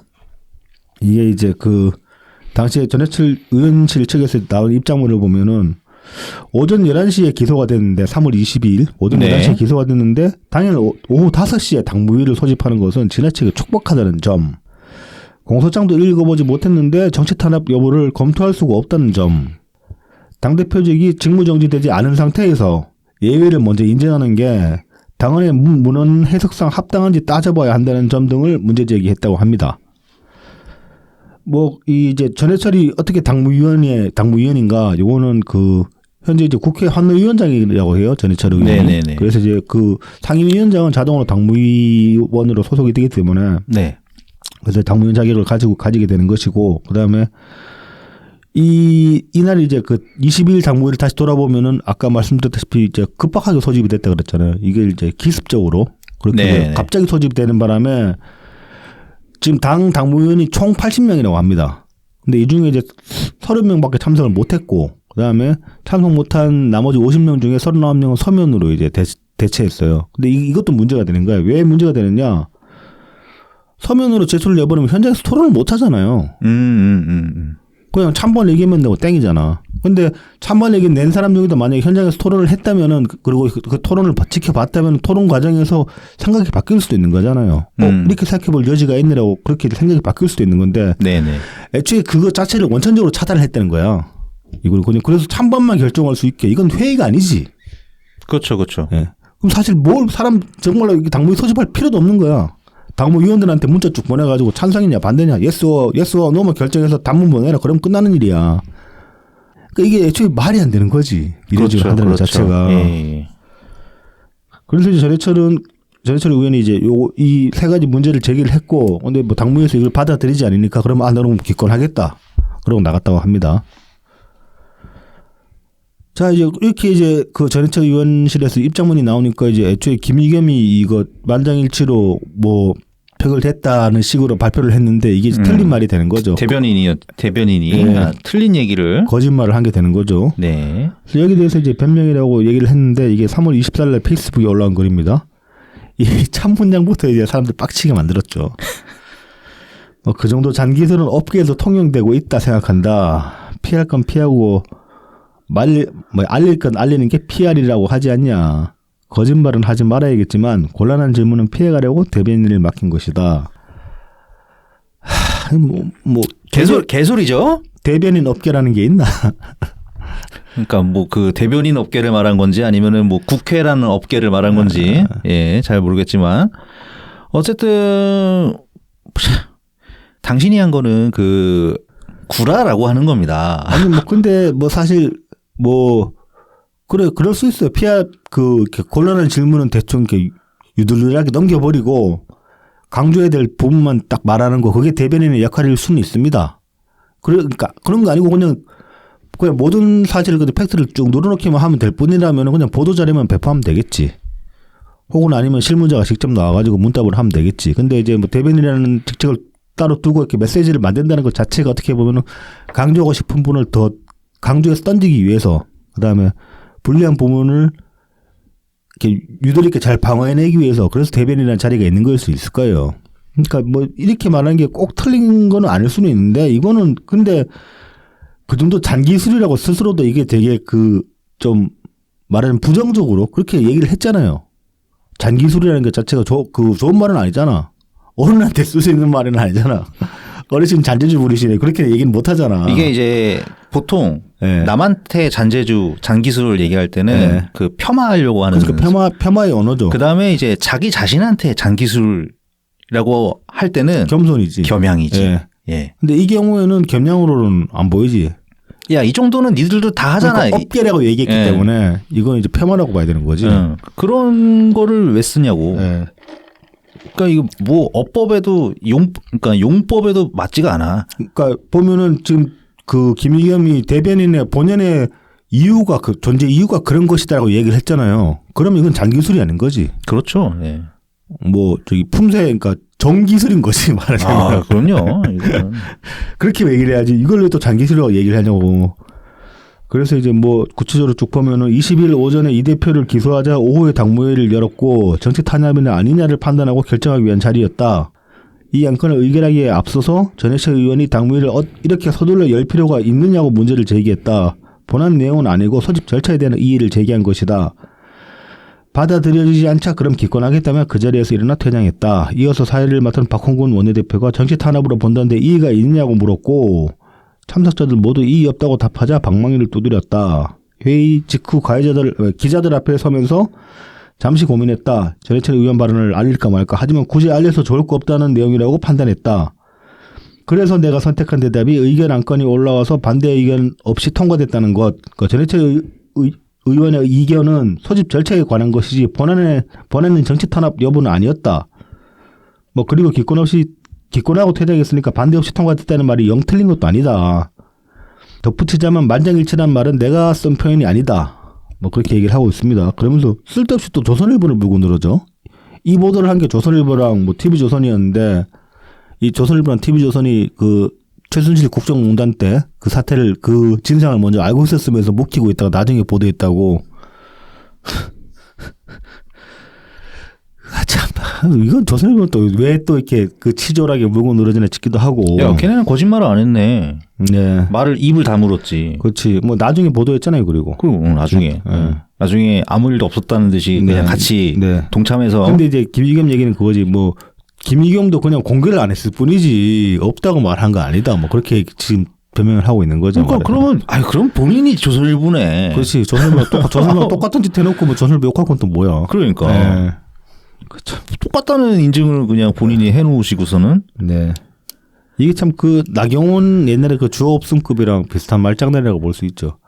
그때 이제 이명박이 BBK를 만들었습니다라고 얘기를 했는데 BBK를 내가 만든 게 아니다라고 그렇게 이제 말장난을 했는데 사실 그 엄밀하게 따져보면은 그 BBK를 만들었습니다라고 하면 그 내가라는 주어를 생략한 거거든요. 그렇죠. 그 주체가 따로 있다고 하면은 BBK가 세워졌습니다라고 얘기를 하겠지. 만들어졌다, 세워졌다라고 얘기를 하겠지. 아니면 뭐 제가 만들었어요. 뭐 이렇게 딴 사람이 만들었어요. 그렇죠. 뭐 그렇게 얘기를 하던가. 그렇게 얘기를 하겠죠. 네. 그것도 좀 치졸한 그런 변명이었지만은 뭐 어법상으로 또 완전히 틀렸다고 할 수도 없기 때문에 그거 보고 얼마나 비웃고 사람들이 짜증냈습니까? 그렇죠. 근데 지금 전해철이 딱 그 수준으로 좀 얘기를 한 거예요. 김의겸이. 참 김의겸이. 죄송합니다. 전해철이요. 죄송합니다. 이거 안 그래도 그때 이제 22일 날 당일 날 나도 막 SNS에 한자 적을 것 같다가 나까지 그러지 말자 그러고 말았는데 그냥 책방에서만 우리끼리 그냥 쌍욕하고 말았는데 뭐 그래도 뒤에서 욕한 것도 욕한 거니까 이 건에 대해서는 전해철 의원이 참 그 대응을 잘하셨다. 네. 뭐 굳이 이제 제가 이번 주 인트로에 이제 그 노무현 대통령님의 그 사례를 든 것도 이것 때문이거든요. 한번 비교를 해봅시다. 그 당시에 노무현 대통령님도 결국은 3당 합당 반대합니다. 그 얘기 아니에요. 반대 토론을 진행해야 됩니다. 이거 토론해야 됩니다. 네. 이 있습니다. 이대로 그냥 이 있다는 게 이 자체로 그냥 통과시킨 거에 이의가 있다는 거예요. 그렇죠. 토론합시다. 토론도 없는데 이게 무슨 회의입니까? 그렇게 반대를 그 이의를 제기하신 거란 말입니다. 그런데 역사적으로는 그게 이제 3당 합당 반대에 대한 이의를 제기하신 걸로 그렇게 기록이 되어 있기도 하고, 그러니까 이렇게 디테일하게 살펴보지 않으면은 그렇게 기록이 되어 있기 때문에 우리 대부분도 그렇게 기억하잖아요. 3당 합대에 이의를 제기했다고. 그래서 이제 우리가 보통 기억한 건 이의 있습니다. 그 말씀이잖아요. 근데 사실은 디테일은 꼭 그것만 아니었다는 거지. 이렇게 그렇게 보면 전해철 의원이 이 현장에서 반대한 것도 뭐 포괄적으로 보면은 이 당무위 통과에 대해서 반대하는 거일 수도 있는 거예요. 그 절차가 틀렸으니까 이런 식으로 통과시킬 수는 없다라고 전해철 의원이 얘기를 한 거니까. 네, 맞습니다. 그래서 뭐 글쎄요, 비명계 의원들을 통해서 뭐 전해진 건지 모르겠지만 언론에서도 뭐 절차적으로 좀 부당하다. 네. 그런 거를 밝힌 내용이 이제 전해철 의원도 아마 그 얘기를 하려고 했던 것 같아요. 네, 절차상으로. 네. 그러니까 80조 1항이 먼저 발동이 돼서 그렇죠. 기소가 된 상태에서 일단 당대표직이 잠깐이라도 그렇죠. 1초라도 정지가 돼야 되는 거지. 정지가 되고 그다음에 이제 당무위에서 이게 정치 탄압인지 아닌지 결정을 해가지고 생각해 봅시다. 네, 네. 그러면은 이제 생각할 시간을 줘야 될 거 아니야. 그렇죠. 그런 다음에 뭐 당무위원회를 열어가지고 뭐 토론을 하려면 토론을 하고, 뭐 정치 탄압 맞네. 그러면 왜 뭐 박수, 뭐 만장일치 막 이걸 하던가 그런 식으로도 안 했단 말이죠. 그렇죠. 굉장히 그냥 기소했네. 전날부터 기소한다는 얘기 있었잖아요. 그러니까 기소했네. 자 당무위 열어 이렇게 된 거지. 그러니까. 참 이게 무슨 뭐 국힘에서 이래서도 비웃을 일이지만은 이 민주당은 맨날 아직도 노무현 정신 찾잖아요. 열심히 팔아먹죠. 예. 팔아먹을 거면 거기에 부합되는 행동을 해야 될 거 아닙니까? 어떻게 이걸 가지고 반대를 안 했다고 얘기를 할 수가 있어? 그러니까 그 말장난으로 반대한 게 맞는 거지 이거는. 노무현 대통령이 하셨던 거에 비춰서 생각해봐도 전해철 의원이 거의 같은 논리로 지금 전개를 한 거예요. 3당 합당 반대에 관한 노무현 대통령 논리랑 거의 같은 방식으로 논리를 전개를 한 건데 이거를 가지고 반대한 게 아니다라고 어떻게 얘기를 할 수가 있냐고. 그 민주당이 다른 당도 아니고. 그래서 참 전해철도 참 자꾸 전해철을 죄송합니다. 왜 그러십니까? 참 김의겸도 참 그래서 근본 없다. 진짜 근본 없고 이전까지 이 사람이 한겨레에 있을 때 썼던 기사를 정말 다 다시 보고 싶을 정도로 장기술 쓴 기사 아닌지. 그러니까요. 이런 생각 어떻게 안 합니까? 그러니까요. 뭐 그때는 진실했었나? 여기 와가지고 그러는 거고. 이걸 가지고 뭐 만장일치라고 말하는 게 틀린 게 아니다라고 얘기를 하고 한다면은 당신들은 노무현 대통령 입에 담을 자격이 없습니다, 진짜로. 네, 맞습니다. 자, 이어서 이제 보면 그래서 24일 날 이제 연합뉴스 기사를 보겠습니다. 민주당 권리당원 이재명 직무정지 가처분 신청. 네네네. 권리당원 백광현 씨는 서울 남부지방법원에 가처분 신청을 내고 당의 이재명 대표에 대한 방탄을 위해 당원들의 자부심이자 당의 도덕성을 상징하는 당원 80조를 짓밟고 무력화시켰다고 비판했습니다. 민주당의 정치탄압 주장에는 기소된 혐의 자체가 개인 범죄라며 동의하기 어렵다는 입장을 밝혔습니다. 백 씨는 민주당 권리당원 325명이 가처분 신청에 참여했고 조만간 본안 소송도 할 예정이라고 밝혔습니다. 요거 이제 TV 인터뷰 보면 끝에 결국 지난번에 백비서였나? 백비서가 아니지 누구야? 증거인멸한 거 누구야? 경기도청 배소연? 네. 배 씨랑 누구야?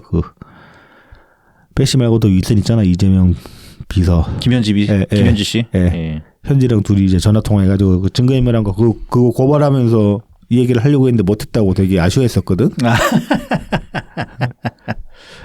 기어이 이번에는 했더라고. 정치인은 정치인 하는 것 같지만 결국은 국민이 하는 거 이거. 어떻게든 한번 이제 이재명한테 던져보고 싶어가지고 이번에는 성공해서 TV에 탔기 때문에 그런 거를. 이거 이제 뭐 다들 아시다시피 하고 있습니다. 본안 소송에는 더 많은 이제 인원이 참가할 여지가 있으니까 지금도 아마 받을 겁니다. 이거 계속 신청. 권리당원 분들만 참가할 수 있습니다.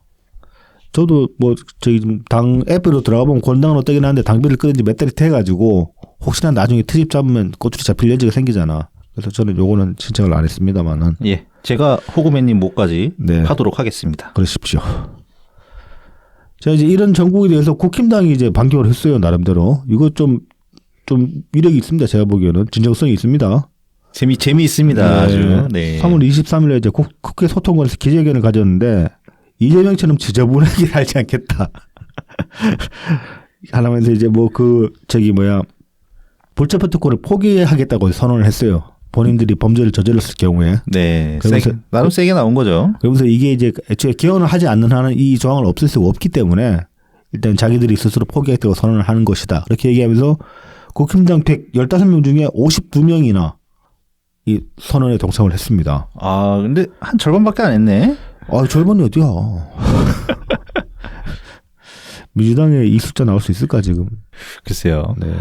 어쨌든 지금 최근에 또 누가 선거법 위반으로. 그렇죠. 지금 30일에 지금 그래서 이제 표기를 붙일 예정인데. 네. 하영재 의원이라고 하죠. 네. 참, 그 경우는 지금 이제 국힘당은 꽃놀이표죠. 이게 가결되든 부결되든 상관없어. 국힘당은 이제 그래도 최소한 그 자기네들 쪽수만큼은 반대가 그렇죠. 찬성이 나와야죠. 찬성이 나와야죠. 네. 체포 동의하는 찬성이. 네, 찬성이 나와줘야 되는데 뭐 그 정도 나오겠죠. 정말 먹이고 싶으면 반드시 그렇게 해야지. 그래서 지금 이제 그 하의원이 그 양반이 이제 할 수 있는 정치력을 발휘할 수 있는 건 그거지. 아예 표기를 안 붙이고 그냥 내가 가겠습니다. 내가 가서 저기 뭐 영장 실질심사 받겠다. 그래버리면 진짜로 작살나는 거고 그게 아니더라도 체포동의안 들어가도 국힘당은 꽃놀이표다 지금 상황에서. 그렇죠. 뭐 가결되든 부결되든 그 민주당 탓하면 돼 그냥. 동료 의원들 저를 밟고 가십시오. 그렇지. 그게 최고의 수긴 한데 그 양반이 그렇게까지 이제 대인일지는 모르겠고. 자 그리고 이어서 보면은 이게 지금 민주당에서 지금 정치 탄압을 걸려고 하고 있어요. 저는 그렇게 보이는데 지금 뭐 3월 24일 날 민주당이 한동훈 법무장관 탄핵을 검토한다고 그렇게 또 얘기가 나왔습니다. 이게 이제 헌재가 그 3월 23일 날 검수완박 그 법안을 이제 유효하다고 결정을 내렸어요. 그거에 대해서 이제 한동훈 장관이 공감이 어렵다라고 이제 유감을 표했는데 이걸 가지고 불복했다고 헌재 결정 불복했다고. 무슨 소리야?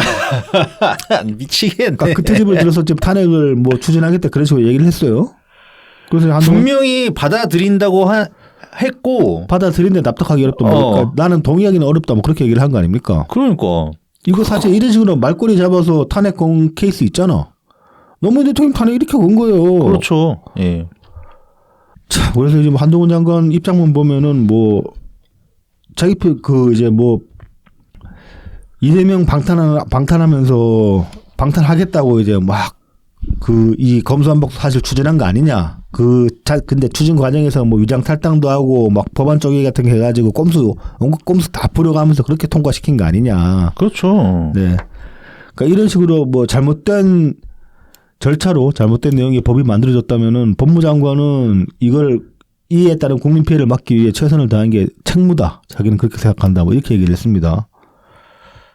이거 참 제가 보는 한동훈 장관 말이 더 맞아요. 예, 더 정당해요. 예, 맞습니다. 예. 근데 만약 지금 민주당이 이렇게 해서 탄핵을 해버리면 한동훈 장관 책임 엄청나게 커지는 거야. 진짜로 그렇죠. 대권주자 될 거야. 아마 지지율도 인기도 어떻게 보면 윤석열 지지율 능가하게 될 걸. 이거 만약 탄핵 추진돼 버리면은. 그리고 민주당이 지금 너무 좋아하는데 지금 뭐 그 일본이랑 그 외교 건 때문에 뭐 또 지지율이 또 팍 떨어지고 다시 민주당 지지율이 이제 상대적으로 올라가는 네, 그런 상황인데 너네 나중에 그 이상민 지금 전 장관이라고 해야 하여튼 그 행안부 장관 탄핵 걸어놔가지고 지금 직무정지 상태잖아요. 그거 각하되면은 웃겨져 꼴 되게. 그래서 웃겨지죠. 그리고 사실 그 정지시켰으면은 저기 뭐야 후임 뽑아야 될 거 아니야. 아니 그 아마 헌재 판결 날 때까지는 아마 그러니까 차관이 이제 장관직 잠깐 임시로 대신할 거고. 근데 꽤 됐잖아요 지금. 몇 달 됐잖아. 장관 대리하는 거죠. 몇 달 됐잖아 지금.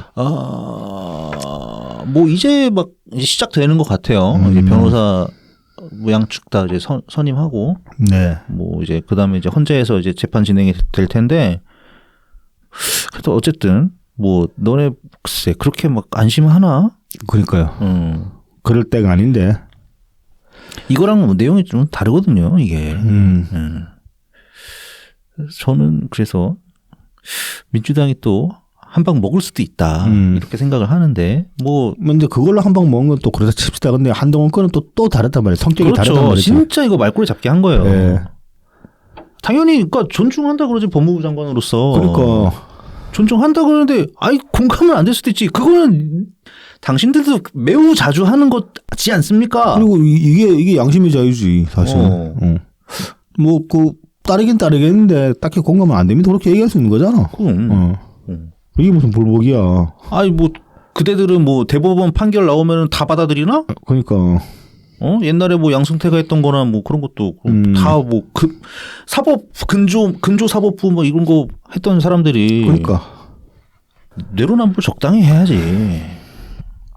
자 마지막으로 이제 요거 기사 한번 짧게 봅시다. 이거 이제 2022 한국의 사회 지표 그래가지고 요거 이제 통계청에서 매년 발표하는 겁니다. 네네. 이 항목이 굉장히 많아요. 한 1000개 넘어가는 항목으로 이제 그 지표 각 항목별로 이제 여론조사를 하는 건데 이 사회지표라는 게 이제 그 30년대 대공황 때 그때 이제 처음 그 등장했다고 합니다. 그래서 이제 이 사회적인 전반적인 사회 동향을 이제 모니터링 해가지고 어떤 그 뭐 삶의 질 개선이나 사회 발전을 도모하는 쪽으로 나아가자는 그런 이제 그런 어떤 학계의 움직임에 발맞춰가지고 이게 시작이 됐고 그래서 본격적으로 조사가 들어간 거는 서구대 같은 경우는 이제 60년대부터 네네. 이게 시작이 됐고 한국 같은 경우는 79년에 최초로 이제 사회지표가 이제 작성이 됐고 공표가 됐어요. 근데 이게 온라인 서비스는 안 됐어 그동안에. 그다음 온라인으로 서비스한 거는 작년 12월부터 시작했습니다. 네, 그렇군요. 그래서 이제 올해 이제 이거 통계청 들어가서 찾아볼 수 있게 됐는데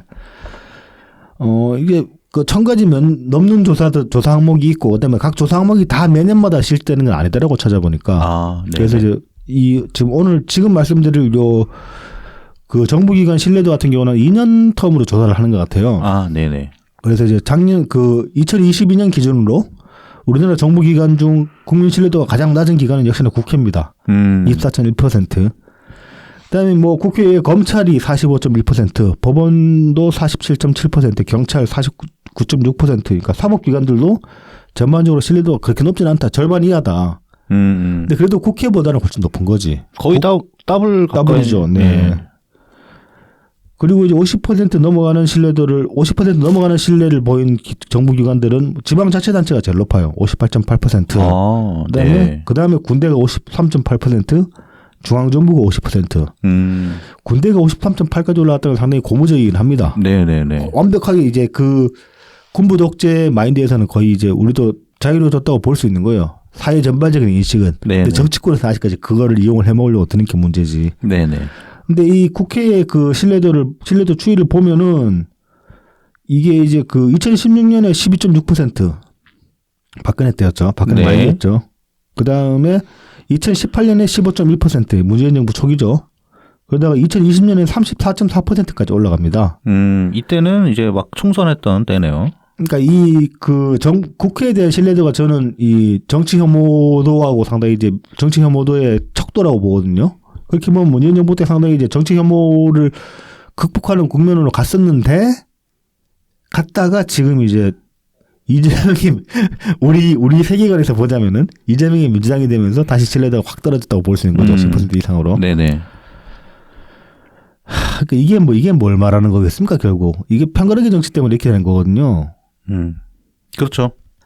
근데 이 추세를 민주당은 뭐 별로 이렇게 위기의식을 가지고 있는 것 같지가 않다. 그리고 어떻게든 이 상황을 오히려 이용하려고만 하고 있다.